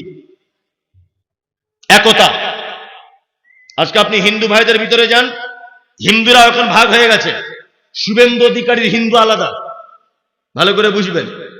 যারা শুভেন্দু অধিকারীর সাথে ঘোরে ওরা আলাদা হিন্দু, ভালো করে বোঝার চেষ্টা করুন। আবার যারা ওই আপনার দীনকৃষ্ণ ঠাকুরের বক্তব্য শোনে ওরা আবার আলাদা হিন্দু। মানে কি, চিন্তা ভাবনাটা আলাদা। শুভেন্দু অধিকারীর সঙ্গে যারা ঘোরে তাদের চিন্তা ভাবনা মুসলমান দেখলেই মারো, ওরা সব জেহাদি, ভালো করে বুঝবেন। ও উগ্রবাদী হিন্দু, ওরা আলাদা। আজকে মুসলিমদের ভিতরে বিভিন্ন দলে বিভক্ত আছে না নেই? আছে। বিভিন্ন ফেরকাতে বিভক্ত। তারা পৃথিবীর ইতিহাস বলছে যে 4টে কাজে তারা সব থেকে এগিয়ে ইহুদিরা। তার ভিতরে 3 নম্বরে একতা, ঐক্যবদ্ধ জীবন। নাম্বার 4 নম্বর, সারা ভারতবর্ষে আমাদের যত শিক্ষিত মনীষীদের জন্ম, বা সারা ভারতবর্ষের ভিতরে সব থেকে বড় আবিষ্কার পরমাণু বিজ্ঞানী, তিনি কে? এপিজে আব্দুল কালাম। এপিজে আব্দুল কালামের মতো এরকম অজস্র এপিজে আব্দুল কালাম আজও পর্যন্ত ইসরায়েলের মাটিতে বসে আছে তারা জন্ম হয়ে। ভাবতে পারছেন আপনি? ওইটুকু দেশ কত ক্ষমতা রাখে, আমেরিকাকে পর্যন্ত চ্যালেঞ্জ করে দিচ্ছে। আয় লাগতে আসবে আমাদের সাথে লাগ। ইরানের মতো একটা দেশকে আক্রমণ করছে, আপনি ভাবতে পারছেন? সারা পৃথিবীর সমস্ত দেশ ওদের বিপক্ষে গেলেও ওরা একাই লড়াই চালিয়ে যাবে। মাত্র 84 লক্ষ লোক। কি বলছি বুঝতে পারছেন তো? 4টে জিনিস, আর এই 4টে জিনিস আমাদের ভিতরে নেই। না আছে ঐক্যবদ্ধ জীবন, না আছে ভালো শিক্ষার ব্যবস্থা, না শিক্ষার ব্যবস্থা, না গার্জেন পক্ষদের খুব বড় হুঙ্কার। 15 বছরের ছেলে বিড়ি টানছে, রাজমিস্ত্রি কাজ করছে, আর ওর বাপ ফোন করে বলছে কি বেটা টাকা পাঠালি না, তোমার পাছার চামড়া তুলে দিতে হবে। এই 15 বছরের ছেলে ও টাকা পাঠাবে কেন? ও তো স্কুলে যাবার বয়স। 12 বছরের ছেলে ও রাজমিস্ত্রি কাজ করছে, হোটেলে কাজ করছে কলকাতাতে। আমি দেখেছি রায়গঞ্জের কিছু ছেলে, বাচ্চা ছেলে, 12-13 বছরের ছেলে, তারা হোটেলে থালা বাসন মারছে। কেন? ও তো স্কুলে যাবার বয়স। ওই জন্য বলছি শিক্ষার ব্যাপারে আগে আসুন। এবার আপনাদেরকে আমি পৃথিবীর এক দামি শিক্ষিত মানুষের গল্প বলবো, মারাত্মক দামি। আপনি অবাক হয়ে যাবেন, অবাক। পবিত্র আল কোরআনে আল্লাহ সুবহানাহু ওয়া তাআলা একটা লোকের নামে একটা সূরা অবতীর্ণ করেছে। বলুন তো কি সূরা? লোকমান, তাই না? লোকমান নবীও ছিলেন না, রাসূলও ছিলেন না। কি ছিলেন? হাকিম, প্রজ্ঞাময়, অত্যাধিক জ্ঞানী। আল্লাহ সুবহানাহু ওয়া তাআলা ওনার জ্ঞান দান করেছিলেন। লোকমান হাকিমের ব্যাপারে তফসির ইবনে কাসিরটা একবার খুলে দেখবেন, কোরআনের তফসির ইবনে কাসির। লোকমান হাকিমের ব্যাপারে ওনার পরিচিতি দেওয়া হয়েছে যে ওনার বাড়ি, আপনারা জানেন, আগে বলতো, এটা স্কুলে পড়ানো হয়েছে, আমরা পড়েছি, যে দুর্ভিক্ষের মহাদেশ বলা হয় দক্ষিণ আফ্রিকাকে। মানে ওখানকার মানুষ এত গরিব, এখন অবশ্য নেই। এই দক্ষিণ আফ্রিকার একটা শহরের নাম হচ্ছে হাবাসা। কি নাম? হাবাসা। বর্তমানে তার নাম দেওয়া হয়েছে ইথিওপিয়া। কি বললাম বুঝলেন? এই ইথিওপিয়া দেশে বা ইথিওপিয়া শহরে জন্মগ্রহণ করেছিলেন কে? লোকমান হাকিম। লোকমান হাকিম ছিলেন এত জ্ঞানী। দেখতে কেমন ছিল? তফসির ইবনে কাসিরের ভিতরে এসেছে, ঠোঁটগুলো মাটির দিকে ঝোলা, আর একদম কালো কুচকুচ করত। হাঁড়ির কালির মতো। আফ্রিকার লোক কেমন হয় আপনারা বুঝতে পারছেন? ক্রিকেট খেলা যারা দেখেন, নাইজেরিয়ানদের যারা খেলা দেখেন বুঝতে পারেন কেমন কালো হয়। এই কালো কুচকুচে ফোঁটমোটা লোকটা, তার কথাতে আল্লাহ সুবহানাহু ওয়া তাআলা কুরআনে উল্লেখ করেছেন, তার নামে একটা পরিপূর্ণ সূরা অবতীর্ণ করে দিয়েছেন। সুবহানাল্লাহ। কারণ কি? লোকটা কেমন জ্ঞানী ছিল একটা কথা বলি তাহলে, তার জ্ঞান কেমন দেখুন। উনি ছোটতে বকরি চড়ানো কাজ করতেন, বকরি, ছাগল চড়াতেন, ছাগল। একদিন লোকমান হাকিমের মালিক লোকমানকে ডেকে বলছে, লোকমান, আজকে বাড়িতে কি রান্না হয়েছে? লোকমানের জ্ঞান দেখুন, কি রান্না হয়েছে বলো। লোকমান তখন বলছে, বাড়িতে বকরি রান্না হয়েছে, বকরি। আচ্ছা, তাহলে এক কাজ করো, বকরির শরীরের ভিতরে সব থেকে উন্নত মানের একটা অংশ আমাকে এনে দাও, আমি খাবো। দুটি অংশ। লোকমান হাকিম হৃৎপিণ্ড আর জিহ্বা, এই দুটো জিনিস প্লেটে করে দিলেন। তা মালিক তখন জিজ্ঞাসা করছে, লোকমান, এই দুটো কি বকরির দেহের মধ্যে সব থেকে ভালো? তো বলছে হ্যাঁ। কিছুদিন পার হয়ে গেল, আবার মালিক একদিন জিজ্ঞাসা করে বলছে, লোকমান, আজকে বাড়িতে রান্না কি হলো? তা বলছে, আজকে বাড়িতে রান্না হয়েছে বকরি। তা বলছে, আজকে বকরির দেহের সব থেকে নিকৃষ্ট দুটি জিনিস প্লেটে করে আমাকে দাও, আমি খাবো। আবার দ্বিতীয় দিনও ওই হৃৎপিণ্ড আর জিহ্বাটা দিয়েছে। মালিক তখন মেজাজ উঁচু করে দিয়ে বলছে, লোকমান, আরে তুমি কি আমার সঙ্গে পাগলামি ঝুলেছ? আগের দিনে বলেছে এই দুটো ভালো, আবার আজকে বলছে এই দুটো খারাপ। লোকমান হাকিম তখন বলছেন, যা বলা শুনুন, কোন মানুষের দেহের ভিতরে এই দুটো জিনিস যদি ভালো হয় তাহলে সে লোক ভালো, আর কোন মানুষের দেহের ভিতরে জীব আর এই জায়গাটা যদি খারাপ হয় তাহলে সে লোক খারাপ। অরিজিনালটাও তো তাই, তাই না? সামনে আসসালামু আলাইকুম, অন্তরে বীজ ভরা, এক নম্বরে বদমাশ আছে না? আসসালামু আলাইকুম, আরে মমতাজুল সাহেব আপনার মতো লোক হয় না, আবার দেখছি ফেসবুকে গাল দিচ্ছে, ওই লোকটাই। ইমাম সাহেব, আল্লাহু আকবার, আপনার যা কোরআন তেলাওয়াত, সুবহানাল্লাহ, 30 বছর নামাজ পড়ছি, আপনার মতো কণ্ঠস্বর কারোর শুনিনি, এত কণ্ঠস্বর ভালো আমার।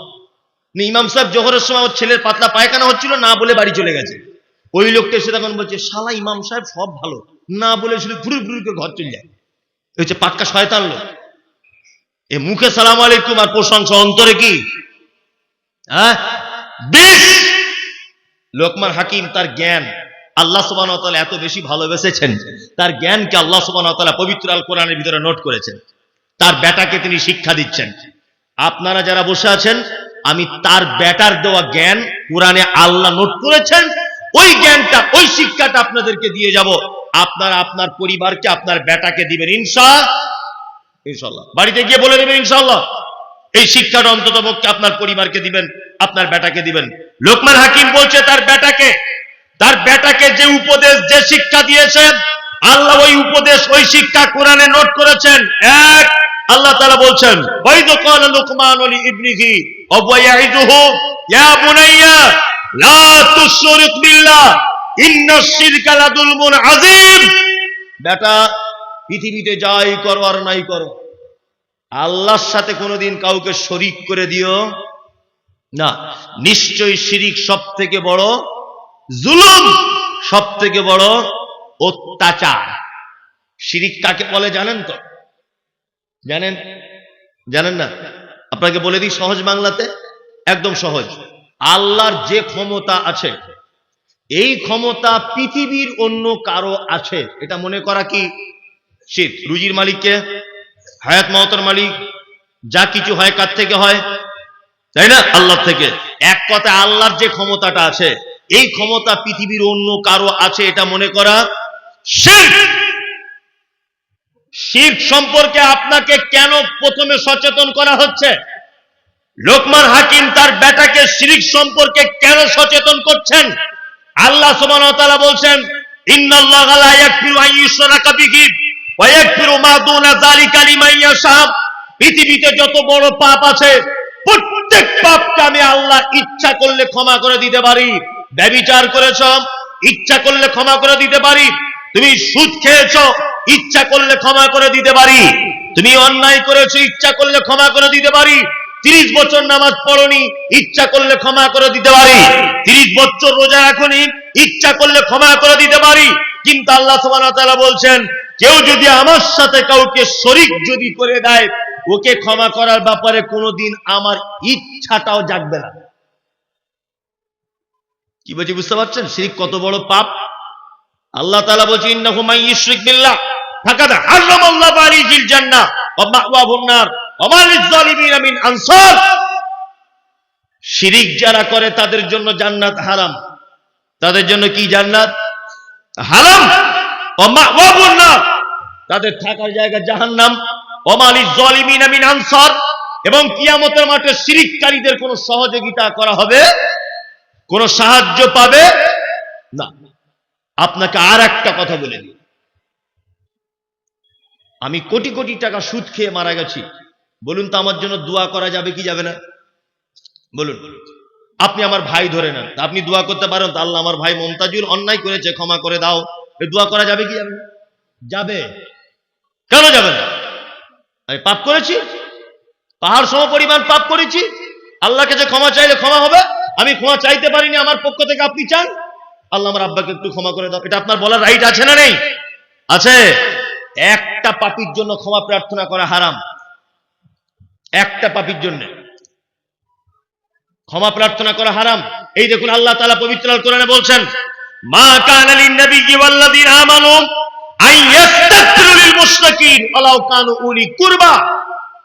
আল্লাহ বলছেন নবীদের জন্য উচিত নয়, ইমানদারদের জন্য উচিত নয় যে যারা শিরিক করা অবস্থায় মারা যায় তাদের জন্য ক্ষমা প্রার্থনা করা। সুবহানাল্লাহ। শুধু যদি আল্লাহ ইমানদারদের কথা বলতেন আলাদা ব্যাপার, আল্লাহ বলছেন নবীদেরও উচিত নয় যে যারা শিরিক করা অবস্থায় মারা যায় মুশরিক, তাদের জন্য ক্ষমা প্রার্থনা করা। এই দেখুন আপনাকে আর একটা কথা বলি, পবিত্র আল কোরআনে আল্লাহ সুবহানাহু ওয়া তাআলা বলছেন কি, ইস্তাগফির। নবী আপনি ক্ষমা প্রার্থনা করেন, আওলা তাস্তাগফির, ক্ষমা প্রার্থনা নাই বা করেন, ইন তাস্তাগফির লাহুম ৭০ মাররাতান, আপনি যদি একদিনে ৭০ বার যদি ক্ষমা প্রার্থনা করেন শিরিককারীদের জন্য, তাহলে তবুও তাকে ক্ষমা করা হবে না। শিরিক এত বড় পাপ। তবে আমরা যতই বলি নিজেকে আহলে হাদিস, নিজেকে যতই বলি হাদিস মেনে চলি, আমরাও শিরিক করি। স্বামীকে বশ করার জন্য দেখবেন বালিশের তলাতে তাবিজ লুকিয়ে রেখেছে ওর বউ, হয় না? মাঝে মধ্যে অবাক হই, অবাক। একটা যুবক ছেলে 4টে আংটি পড়েছে, হাতে 4 রকমের পাথর, 4 রকমের। বলছে এটা কি রে ভাই? বলছে এটা বউ কথা শোনে না হুজুর। এটা বলছে আমার বউ মায়ের বাড়ি গেলে আর আসতে চায় না, ওই গোপন ভাবে নিয়েছি। এটা কিসের রে ভাই? এটা গোপন ব্যাপার, বলা যাবে না। আর এই ছোট আঙুলটা কি খবর? বলছে আমার শাশুড়ি বলে আমি নাকি মায়ের কথায় চলি, ওই জন্য এটা আমার শাশুড়ির পক্ষ থেকে দিয়েছে, অষ্টধাতু আংটি। 5টা আংটি পরে ঘুরছে, আর 5 রকমের পাথর লাগানো, এক এক পাথরে এক এক রকমের কাজ। এই আপনাদেরকে একটা কথা বলি, হযরত ওমরকে চেনেন? হযরত ওমর নাম শুনেছেন? হযরত ওমর, পৃথিবীতে একটা পাথর আছে জান্নাত থেকে এসেছে, ডাইরেক্ট জান্নাত থেকে। পাথরটার নাম কি? হাজরে আসওয়াদ, যেটা কাবার এক কোণাতে লাগানো আছে, হাজী সাহেবরা চুম্বন করে। এটা জান্নাত থেকে এসেছে। হাদিসে এসেছে যে পাথরটা যখন আসে দুধের থেকেও সাদা ছিল। আদম সন্তান পাপের বোঝা নিয়ে চুম্বন করতে করতে করতে করতে আল কাতরার মতো কালো হয়ে গেছে। কি বললাম বুঝলেন? হযরত ওমর হজ করতে গিয়ে বারবার কাবাটা ঘুরছেন, আর হাজরে আসওয়াদের দিকে আঙুল বাড়িয়ে দিয়ে বলছেন, এ হাজরে আসওয়াদ, কোশ্চিন কালে আমি তোমাকে চুম্বন করতাম না।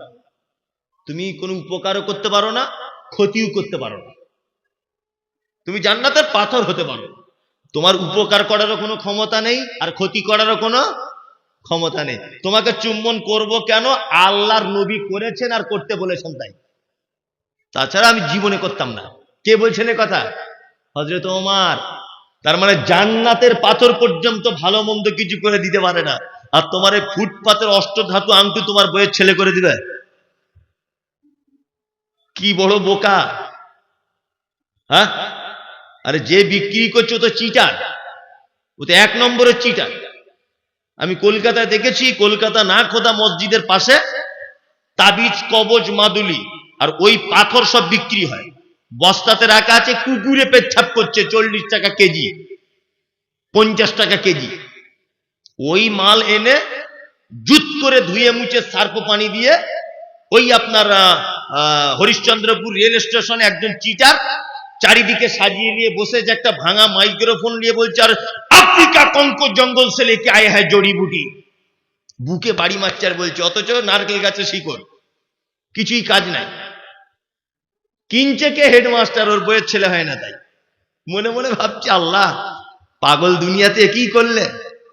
ওর কপালে ঝাঁটা লেগেছে বলে চিটার পাথর বিক্রি করছে, আর ও 300 টাকা দিয়ে ওই পাথর কিনছে। শিরক। মান তাআল্লাকা তামিমাতান ফাকাদ আশরাক। কোন মানুষ যদি হাতে কিছু ধারণ করে সেটা কি? শিরক। পৃথিবীর এক ভয়ঙ্কর পাপ। আমরা সকলেই শিরক মুক্ত পরিবার করতে হবে ইনশাআল্লাহ, ইনশাআল্লাহ, ইনশাআল্লাহ। আপনার স্ত্রীকে বলে দিবেন, আপনার বাচ্চার হাতে দেখবেন মাদুলি, তাবিজ, লাল সুতো, কালো সুতো, হাবি জাবি এসব আছে কিনা, যদি থাকে এগুলো খুলে ফেলে দিতে হবে। লোকমান হাকিম তার বেটাকে সর্বপ্রথম যে শিক্ষা দিয়েছেন, আল্লাহ এত পছন্দ করেছেন, ওই শিক্ষাটা পবিত্র আল কোরআনের ভিতরে নোট করে দিয়েছেন। সুবহানাল্লাহ। তার প্রথম শিক্ষা, শিরক মুক্ত একটা পরিবার করতে হবে। কোন রকমের শিরকের সঙ্গে আপোষ করা যাবে কি না। লোকমান হাকিম তারপরে বলছেন, তারপরে কি বলছেন?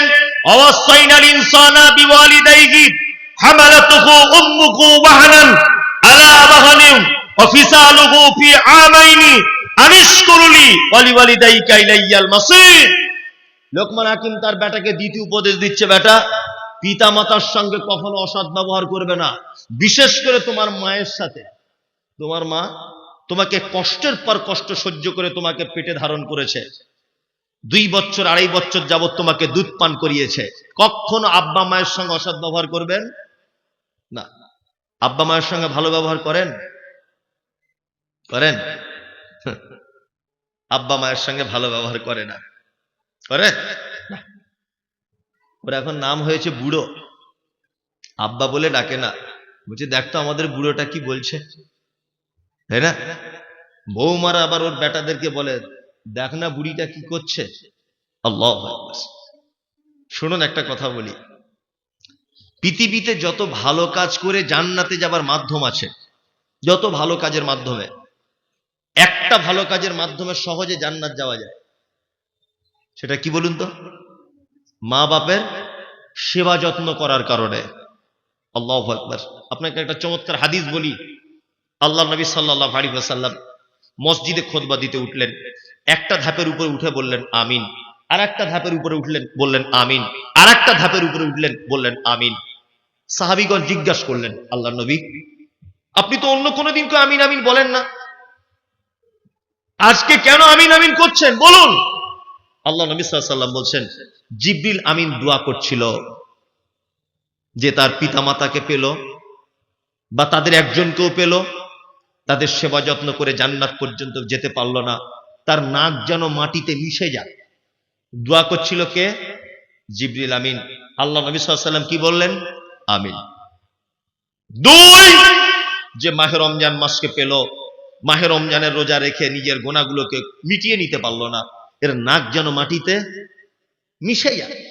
3, যেখানে আমার কথা আলোচনা করা হলো অথচ আমার নামে দরুদ পাঠালো না, ওই জন্য মুহাম্মদ নাম শুনলে কি বলতে হবে?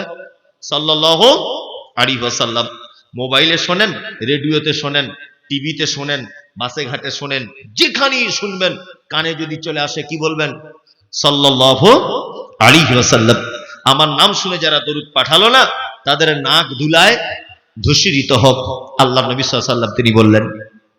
পিতামাতার সম্পর্কে ইসলাম কত, মানে এত দামি দামি কথা বলেছে ইসলাম পিতামাতার ব্যাপারে। কি বলেছে? উফেউ ওয়ালা তানহারহুমা ওয়া কুল লাহুমা কাওলান কারীমা। তোমার আব্বা মায়ের সঙ্গে উত্তম কথা বলো, উত্তম। এমন কথা বলে দিও না যে তোমার আব্বা মা যাতে শব্দটুকু না বলে দেয়। আচ্ছা, আপনাদের এখানে মালদা জেলাতে যাদের আব্বা মা আছে, আব্বা মাকে খেতে দিচ্ছেন তো, যত্ন করছেন তো? আপনারা 4 ভাই কেমন করে খাচ্ছে আব্বা মারা? 4টে ভাই আপনার আব্বা মা কেমন করে খাচ্ছে বাড়িতে? পালি পালি, মনে হচ্ছে ওর বাপ মসজিদের ইমাম সাহেব, ওর মা মুয়াজ্জিন, এরকম একটা ব্যাপার। আবার বৌমারা ক্যালেন্ডার দেখছে, আজ ক তারিখ, আজকে ক তারিখ হলো, তো দাদু কি ক্যালেন্ডার দেখে না? 12 দিন হয়ে গেল, 11 দিনের কথা। আল্লাহু আকবার। বৌমারা বলছে আবার, আমাদের তরকারি কি খুব মিষ্টি, ছেড়ে যেতে মন চায় না, বড় ছেলের বাড়িতে যাও। এ হচ্ছে কি হচ্ছে না? হচ্ছে। এ অত্যাচার কেন পিতামাতার উপরে? বক্তব্য আপনারা এতক্ষণ যা শুনেছেন, কে চলে গেলেন কে থাকলেন ওটা কথা নয়, এইটুকু জায়গা শুনে যাবার জন্য বিনীত অনুরোধ থাকলো আপনাদের কাছে। ইসলাম পিতামাতাকে কোন জায়গায় পৌঁছেছে। এক, আপনারা 4 ভাই, 4 জনা দিল্লিতে কাজ করেন, 4 জন দিল্লিতে। ঈদের 1 সপ্তাহ আগে বাড়ি আসবেন, মরা মানুষের মতো বসে শুনুন। ঈদের 1 সপ্তাহ আগে বাড়ি আসবেন। তা আপনার স্ত্রীকে ফোন করে বলছেন, হ্যালো নাসিমা, আমি তো বাড়ি যাব ঈদের জন্য, তা তোমার জন্য কি নিয়ে যাব বলো। ওর স্ত্রী বলছে, আমার জন্য একটা লাল শাড়ি, লাল ব্লাউজ, লাল সায়া, এটা আনবে। মেয়ের জন্য জামা আনবে, ছেলের জন্য জিন্স প্যান্ট, আর মনে করে আমার বোনের জন্য 2টো সালোয়ার আনবে। মানে শাড়ির কথা বলছে। লোকটা দিল্লির কোন এক শপিং মলে কেনাকাটা করছে। ওর স্ত্রী আবার ফোন করেছে, হ্যালো, কেনাকাটা করা হলো। লোকটা তখন বলছে, তোমাদের সবার হয়ে গেছে, শুধু আব্বা মায়ের জন্য, আব্বার জন্য লুঙ্গি আর পাঞ্জাবি, আর মায়ের জন্য একটা শাড়ি আর ব্লাউজ, এই 2টো একটু খুঁজছি কিনবো বলে। তখন ওর স্ত্রী ফোনে বলছে, কেন প্রত্যেক বছর তুমি কেন তোমার আব্বা মাকে শাড়ি জামা কাপড় দিতে যাবে? তোমার 3টে ভাই চোখে দেখতে পায় না? ও তখন বইয়ের ধমকানি শুনে বাড়ি চলে এসেছে। আব্বা মায়ের জামা কাপড় কেনা হয়নি, সবার কিনেছে। 4 বেটা, 2 তলা করে বাড়ি। বাপ মা সিঁড়ি দিয়ে উঠতে পারে না বলে সিঁড়ির তলাতে তক্তপোষ দিয়ে, খাট দিয়ে, ঠান্ডা পৌষ মাসের হাড় কাঁপানো শীতে তোমার আব্বা মা দুজনা সিঁড়ির তলাতে মশারি টাঙিয়ে থাকে। তোমার আব্বার বয়স 90 বছর, তোমার মায়ের বয়স 85 বছর। ঈদের দিন সকালে সবাই নামাজ পড়তে যাচ্ছে, ঈদের মাইকে তাকবীর হচ্ছে, আল্লাহু আকবার, আল্লাহু আকবার, লা ইলাহা ইল্লাল্লাহ, আল্লাহু আকবার, আল্লাহু আকবার, ওয়ালিল্লাহিল হামদ। তাকবীর হয় না? হচ্ছে। সবাই ঈদের নামাজ পড়তে যাচ্ছে, বাড়িতে সবাই চলে গেল। তোমার মা, তোমার আব্বা মশারির ভিতরে বসে বুড়ো বুড়ি দুজন যুক্তি করছে, আমার আর ঈদের নামাজ পড়তে যাওয়া হবে না নাকি গো? তখন আপনার মা বলছে, তুমি একটু ওঠো না, আস্তে আস্তে করে লাঠিটা নিয়ে যাও, তুমি যেতে পারবে। তোমার আব্বা তখন কাঁদো কাঁদো কণ্ঠে বলছিল, যেতে তো ইচ্ছা করে, কিন্তু কি করে যাব, ভালো জামা কাপড় নেই, গোসল করাবার কেউ নেই। তোমার মা পেচ্ছাপ পায়খানা করা কাপড় কোন রকম করে এদিক ওদিক করে সাপটে নিয়ে তোমার আব্বাকে বাক্সর ভিতর থেকে গত বছরের তোমার বড় বোনেদের দেওয়া 2টো পাঞ্জাবি আর লুঙ্গি ছিল, ওই 2টো বার করে দিয়ে বলছে, তুমি শেষবারের মতো ঈদগাহে যাও, আর জীবনে হয়তো তুমি যেতে পারবে না। বুড়ো মানুষ গোসল করে, পরনে কাপড় পরে, লাঠি নিয়ে আস্তে আস্তে আস্তে আস্তে করে ঈদগাহে গেল। নামাজ শেষ, তোমার আব্বা আবার আস্তে আস্তে করে লাঠি নিয়ে তোমাদের বাড়ির পাশে এসে বসে আছে দুপুর 12টা পর্যন্ত। তোমার 4টে বৌমা বাড়িতে, আত্মীয় স্বজন, বৌমারা সব আনন্দ ফুর্তি করছে, আপনার নাতিপুতির আনন্দ ফুর্তি করছে। 4 বেটা নিজ নিজ কাজে ব্যস্ত। দুপুর 1টা-1:30টা পর্যন্ত ঈদের দিনে তোমার আব্বার জন্য 2 পিস গোস্ত আর একটু পরোটা কোনো বৌমা দিয়ে গেল না। তোমার শাশুড়ি পেচ্ছাপ আর পায়খানা অবস্থাতে শুয়ে আছে সিঁড়ির ঘরের তলায়, কোনো বেটা একবার খোঁজ নিল না। কিসের এ সমাজ? আজকে উচিত ছিল তোমার 4 ভাই, 2 জন তোমার বাপের বগলের তলা দিয়ে হাত দিবে, একজন লাঠিটা ধরবে আর একজন লুঙ্গিটা আস্তে আস্তে করে পরিয়ে দিবে, চার ভাই মিলে তোমার বুড়ো বাপকে ঈদগায় নিয়ে যাওয়ার কথা ছিল। তোমার মাকে চার বৌমা সুন্দর করে গোসল করিয়ে তেল সাবান মাখিয়ে সুন্দর দামি চেয়ারে বসিয়ে রাখবে। ঈদের দিনে পাড়া প্রতিবেশী সবাই দেখবার বলবে আমার মা আমার শাশুড়ি বসে আছে। এ সমাজ তাদেরকে এত ঘৃণার চোখে দেখে যে সিঁড়ির তলাতে দুটো পর্যন্ত মা পেচ্ছাপ করা কাপড় লটকিয়ে পড়ে আছে। ঈদের দিনে তাদেরকে কেউ খোঁজ নিল না। কিসের সমাজ? হ্যাঁ, তোমার মায়ের থেকে বদমায়েশ মেয়ে তোমাদের গ্রামে আর কেউ নেই। এই জন্য তোমার মায়ের আজকে এই অবস্থা। আর তোমার আব্বা, ও তো আরো বদমায়েশ লোক। তোমার আব্বা মায়ের বদমায়েশি গুলো বলি শোনো, তাহলে তোমার আব্বা মা কেমন খারাপ লোক। তোমার মা ছিল এই গ্রামের সব থেকে পর্দাশীল নারী, সব থেকে পর্দাশীল।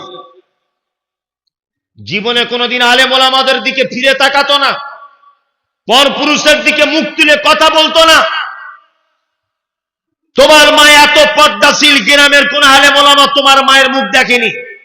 তোমার মায়ের জীবনের সব থেকে বড় দোষ যে তোমার মতো একটা অপদার্থ বেটাকে জন্ম দিতে গিয়ে মালদার সরকারি হাসপাতালে যে মা কাউকে মুখ দেখাতো না, ওই মা তোমাকে পৃথিবীর আলো দেখানোর জন্য পরপুরুষ ডাক্তারের সামনে নিজের লজ্জার স্থান দেখিয়ে দিয়েছিল।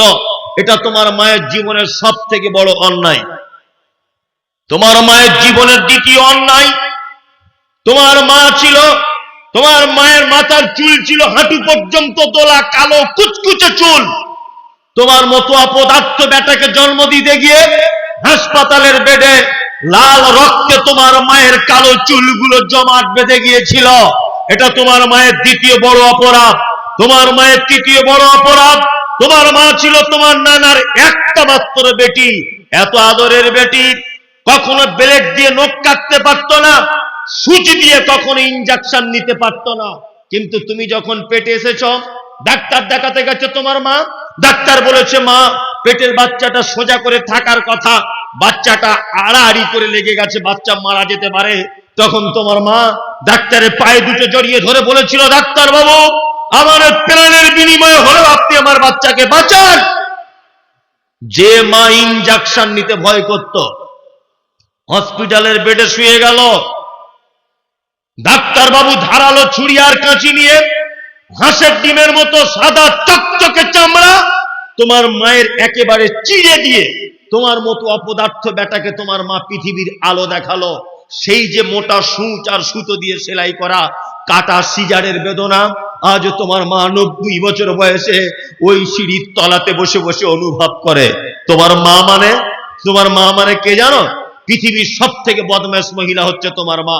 তোমার মা তোমাকে নিয়ে তোমার নানির বাড়ি যাচ্ছিল, এখান থেকে যেতে হবে হরিশ্চন্দ্রপুরে তোমার নানির বাড়ি। তোমার মা বাসে উঠেছে, তোমার বয়স তখন ওই 14-15 মাস হবে। বাসে তোমার মা সিট পায়নি। কন্ট্রাক্টর দেখতে পেল একজন মহিলা হাতে একটা বাচ্চা আর উপরে একটা বাঙ্কার ধরে আছে, অসুবিধা হচ্ছে। কোন একজনকে বলে অ্যাডজাস্ট করে একটা সিট তোমার মাকে দিয়েছে। তোমার মা সিটে বসেছে, আর তখন থেকে তুমি বলছো মা একটু দুধ দে না, মা একটু দুধ খাবো, মা একটু দুধ খাবো।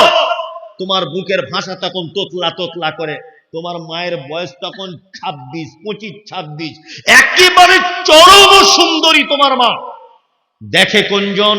তোমার মায়ের রূপ, তোমার মায়ের চেহারা, তোমার মায়ের মুখের কাটিং, তোমার মায়ের মাথার চুল দেখে কোনজন? তোমার মা বাসের ভিতরে বসে আছে, পাড়া গ্রামের মেয়ে, কি করে দুধ দিব, কি করে দুধ দিব? বাসের যুবক ছেলেরা তোমার মায়ের দিকে ফ্যাল ফ্যাল ফ্যাল ফ্যাল করে দেখছে। তোমার মা অতীব সুন্দরী, ওই জন্য তোমার মা চারিদিকে এরকম করে তাকাচ্ছে, কেউ দেখতে পাচ্ছে না তো। তুমি যখন বারবার বলছো মা দুধ খাবো দুধ খাবো, তখন তোমার মা ব্লাউজের বোতামগুলো খুলে একদিকে তোমার দুধের ঘোঁটাটা মুখে দিয়ে তোমার কাপড়টাকে ধরে তোমাকে আটকে রাখছে যাতে বুকের স্তন কেউ দেখতে না পায়, আর একদিকে পেটের কাপড়, পিঠের কাপড় ধরে ধরে টানছে। কারণ তোমার মা যে পাড়া গ্রামের মেয়ে, তাই লজ্জা করছে। তোমার মা এত বদমায়েশ মেয়ে যে তোমার মতো অপদার্থ ছেলেকে দুধ পান করাতে গিয়ে বাসের ভিতরে, ট্রেনের ভিতরে হাজার হাজার লোকের সামনে নিজের বুকের লজ্জাস্থান পর্যন্ত খুলে দিয়েছে। কাউকে দেখে লজ্জা করেনি, শুধু তোমার জন্যে। তোমার মা মানে কে জানো? চিকিৎসা বিজ্ঞানীরা বলেছে প্রত্যেকদিন একটা সন্তান 8 বার করে দুধ পান করে তার মায়ের, একবারে 250 গ্রাম করে দুধ পান করে। কোরআনের ভাষাতে তাকে দুধ পান করাতে হয় 30 মাসের কাছাকাছি। এতদিন তোমার মা তোমাকে দুধ পান করিয়েছে, বিনিময়ে জিরো, কিছুই তুমি দিতে পারোনি। তোমার আব্বা মানে কে জানো তো? তোমার আব্বা মানে ওই বদমেশ লোকটা তোমাকে স্কুলে পড়ানোর জন্য 60 বছর বয়সে কলকাতায় রাজমিস্ত্রির লেবারের কাজে গিয়েছিল। এটা তোমার আব্বা। তোমার আব্বা মানে কে জানো তো? তুমি স্কুলে যেতে, সাইকেলের জন্য কাঁদতে, তোমার মা তোমার আব্বাকে ফোন করে বলছে, কই গো মফিজুলের আব্বা, মফিজুল সাইকেল না হলে আর স্কুলে যাবে না বলছে। তোমার আব্বা রাজমিস্ত্রির লেবার, 10টার সময়তে 30 টাকা করে টিফিন খরচা পেত। তোমার সাইকেল কিনবে বলে ওই টিফিন খরচার টাকাটা জমিয়ে জমিয়ে তোমার মায়ের ব্যাংকে পাঠিয়ে দিয়ে বলেছিল, মফিজুলকে একটা সাইকেল কিনে দিও। এটা তোমার আব্বা, এটা তোমার আব্বা। কোরআন কি বলছে? কোরআন বলছে, ইয়াসালুনাকা মাযা ইউনফিকুন কুল মা আনফাকতুম মিন খাইরিন ফালিল ওয়ালিদাইন ওয়াল আকরাবিন ওয়াল ইয়াতামা ওয়াল মাসাকিন ওয়া ইবনিস সাবিল ওয়া মা তাফআলু মিন খাইরিন ফাইন্নাল্লাহা বিহি আলিম। আল্লাহ নবী সাল্লাল্লাহু আলাইহি ওয়াসাল্লামকে জিজ্ঞাসা করা হচ্ছে, নবী আপনি বলুন তো, পৃথিবীতে যত খরচা করার জায়গা আছে, উত্তম খরচা করার জায়গা কোন জায়গা? আমরা সারা জীবন ভেবেছি মাদ্রাসায় দান করলে নাকি বেশি হয়, মসজিদে দান করলে নাকি বেশি হয়, এতিমদের দান করলে নাকি বেশি হয়, ঈদগাহে দান করলে নাকি বেশি হয়, কবরস্থানে দান করলে নাকি বেশি হয়। এই মুমতাজুল ইসলাম আপনাকে কোরআন দিয়ে বলছে কথা। আল্লাহ কোরআনে বলেছে, ইয়াসআলুনাকা মাযা ইউনফিকুন কুল মা আনফাকতুম মিন খাইরিন ফালিল ওয়ালিদাইন। একটা মানুষ তার জীবনে বেঁচে থাকা অবস্থায় যত টাকা যত জায়গাতে খরচা করে, সন্তান তার পিতা মাতার জন্য যেটা খরচা করে, এটা পৃথিবীর শ্রেষ্ঠ খরচা। আল্লাহ বলছে এটা। কি বললাম বুঝলেন? শীতের সময় না, এখন শীতের সময় তো, জি, বাজারে ঘুরবেন, 2টো মোজা কিনে নিবে, 50 টাকা দাম। আপনার মা ফজরের নামাজ পড়তে ওঠে, ফজরের নামাজের পরে আপনার মা ওযু করার পরে ঠান্ডা লাগে, বুড়ি মানুষ, বয়স হয়েছে, আপনার মাকে বলবেন, মা এই দেখো তোমার জন্য 2টো মোজা নিয়ে এসেছি। আমার মনে হয় পৃথিবীতে এর থেকে খুশি আর কেউ হবে না। আপনি বউ পাগল লোক তো, আপনি 5,000 টাকার শাড়ি কিনে দেন আপনার স্ত্রীকে, জীবনে ও আপনার প্রশংসা করবে না। ও এই কথা বলবে যে আমার মেজো জায়ের শাড়িটার দাম বেশি, ও এইটা বলবে। আপনি 5 টাকার একটা চকলেট আপনার মায়ের হাতে কিনে দেন, সারাদিন দোয়া করবে আপনার জন্য, সারাদিন দোয়া করবে। ডাক্তার বলেছে আপনি আর বাঁচবেন না। মা কি এটা বোঝাচ্ছি, ডাক্তার বলছে আপনি আর বাঁচবেন না, 3-4 মাসের মধ্যে আপনি মারা যাবেন। আপনার স্ত্রী দেখবেন ফোনে ফোনে অন্য কোনো ছেলেকে রেডি করে রেখেছে, শুধু মরার অপেক্ষা। আপনি মরলেই ও তার কাছে চলে যাবে। আপনি মারা যাবেন, আপনার স্ত্রী আজকে রাতে দেখবেন আপনাকে বলবে, জান আমার, সোনা আমার, তোমায় ছাড়া বাঁচবো না, হাবি যাবি, অনেক কিছু আপনাকে বলে। আপনি মারা যান, আপনার শ্বশুর আপনার আব্বার কাছে এসে বলবে, বিআই মশাই আপনার ছেলে তো মারা গেল, আমার মেয়েটার এখন 20 বছর বয়স, আর রেখে কি করব, অন্য জায়গায় বিয়ের ব্যবস্থা করে দিই। এটা বলবে না? বলবে। পৃথিবীতে সোনা আমার, মানিক আমার, চাঁদ আমার, হাবি যাবি কেউ থাকবে না। কিন্তু আমি মমতাজুল বলছি, আপনি 1 বছর বিছানায় পড়ে থাকুন, স্ত্রী আপনার প্রতি ভালোবাসা কমে যাবে, সন্তান আপনার প্রতি ভালোবাসা কমে যাবে। 1 বছর কেন, 2 বছর আপনি পেচ্ছাপ করুন, পায়খানা করুন কাপড়ে, আপনার গায়ে পোকা হয়ে যাক, তবুও পৃথিবীতে একজন মাত্র মানুষ আপনার জন্য নামাজ পাঠিতে কাঁদবে, আল্লাহ আমার ছেলেকে ভালো করে দাও, আল্লাহ তুমি আমার জীবনের বিনিময়ে আমার ছেলেকে জীবন দাও, আল্লাহ ওর গায়ে যে পোকা হয়েছে পোকাগুলো আমার গায়ে দিয়ে দাও, আল্লাহ তবু আমার বেটাকে ভালো করে দাও। এই কথা বলে কে? কে? মা। মা। মুহাম্মদ সাল্লাল্লাহু আলাইহি ওয়াসাল্লাম বলেছেন, হুমা জান্নাতুকা ওয়া নারুকা। তুমি কোথায় জান্নাত খুঁজতে চাইছো? কোথায়? মায়ের সেবা করো, মায়ের সেবা করো, ওখানে জান্নাত আছে। কে আপনাকে পদ্ধতি বলল? বলছে মৌলভী সাহেব আমার জন্য দোয়া করবেন, এবছর আমি ফের উমরা হজে যাচ্ছি, 4 বার গিয়েছি, এবার নিয়ে 5 বার হবে। কে তোমাকে যুক্তি দিল? মক্কাতে কি জান্নাত পড়ে আছে? হ্যাঁ, মদিনাতে কি জান্নাত পড়ে আছে? আল্লাহু আকবার। আমি বলবো আপনার আব্বা মায়ের সঙ্গে একদম অসৎ ব্যবহার করবেন না, একদমই নয়, কখনোই নয়। যারা আপনারা এখানে বসে আছেন দেন, হ্যাঁ বুঝতে পারছি আমি, হ্যাঁ হ্যাঁ ওই লাইনে আমি আসছি, অসুবিধা নেই। আপনারা যারা বসে আছেন, যাদের আব্বা মা মারা গেছে, আব্বা মা মারা গেছে, আপনি কত নিষ্ঠুর, কুইন্টাল কুইন্টাল দুধ পান করেছেন, সেই বাঁশবাগানে তার বুকের উপরে নিজে হাতে মাটি চাপা দিয়ে চলে এসছেন, মনে পড়ে? সত্যি কথা বলুন তো, মনে পড়ে? আপনার আব্বার কথা মনে পড়ে? পড়ে না। আল্লাহ বলছে উত্তম খরচা করার জায়গা সন্তান তার বাপ মায়ের জন্য যেটা খরচা করে। এটা মাদ্রাসার জলসা, শিক্ষক মহাশয়রা বসে আছেন এখানে, আপনাদের কাছে অনুরোধ, আপনার অন্তত 5টা লোক বলুন তো যে আমার পক্ষ থেকে আমি 10,000 টাকা আমার আব্বা মায়ের জন্য দিলাম মাদ্রাসায়। একটা লোক বলুন প্রথমে, দেখি কে আছেন, একটা লোক বলুন। কেউ চলে যাবেন না, পরে একজন বক্তা আছে। একটা লোক বলুন তো যে আমার পক্ষ থেকে আমি 5,000 বা 10,000 টাকা আমার আব্বা এবং মায়ের জন্য দিলাম। এই টাকাটা কোন বেটা এখানে বসে আছেন আপনারা দেখি, বাপের বেটা কে আছেন? কেউ আছেন যে আমার পক্ষ থেকে আমি দিব 5,000 হোক 10,000 হোক আমার আব্বা মায়ের জন্য দিলাম? এটা আছেন কেউ? হ্যাঁ, আপনি কত? 10,000? কেন 10,000 দিলেন? কি আছে, কত? 10,000 আপনার আব্বা মায়ের জন্য দেন। দেখুন তাদের সম্পত্তিতে আপনি বসে আছেন, যদি ভাড়া লাগতো কত টাকা এতদিন ভাড়া দিতে হতো? যদি ভাড়া বাড়িতে থাকতেন কত টাকা মাসে ভাড়া লাগতো? বুঝতে পারছেন না কি বলছি? তার জমিতে আসেন, অন্তত তার জন্য বলুন যে আমার, ওয়ালাইকুম আসসালাম, যে আমার আব্বা মায়ের জন্য আমার পক্ষ থেকে 2,000 দিলাম। আর আমি নয় ভুল করে 10,000 চেয়েছি, আপনি ভুল করে বলুন যে 2,000 দিলাম। আব্বা মায়ের জন্য দেন। এটা কত কষ্ট করে আপনাকে বড় করেছে। আসুন, কে আসবেন? আল্লাহু আকবার।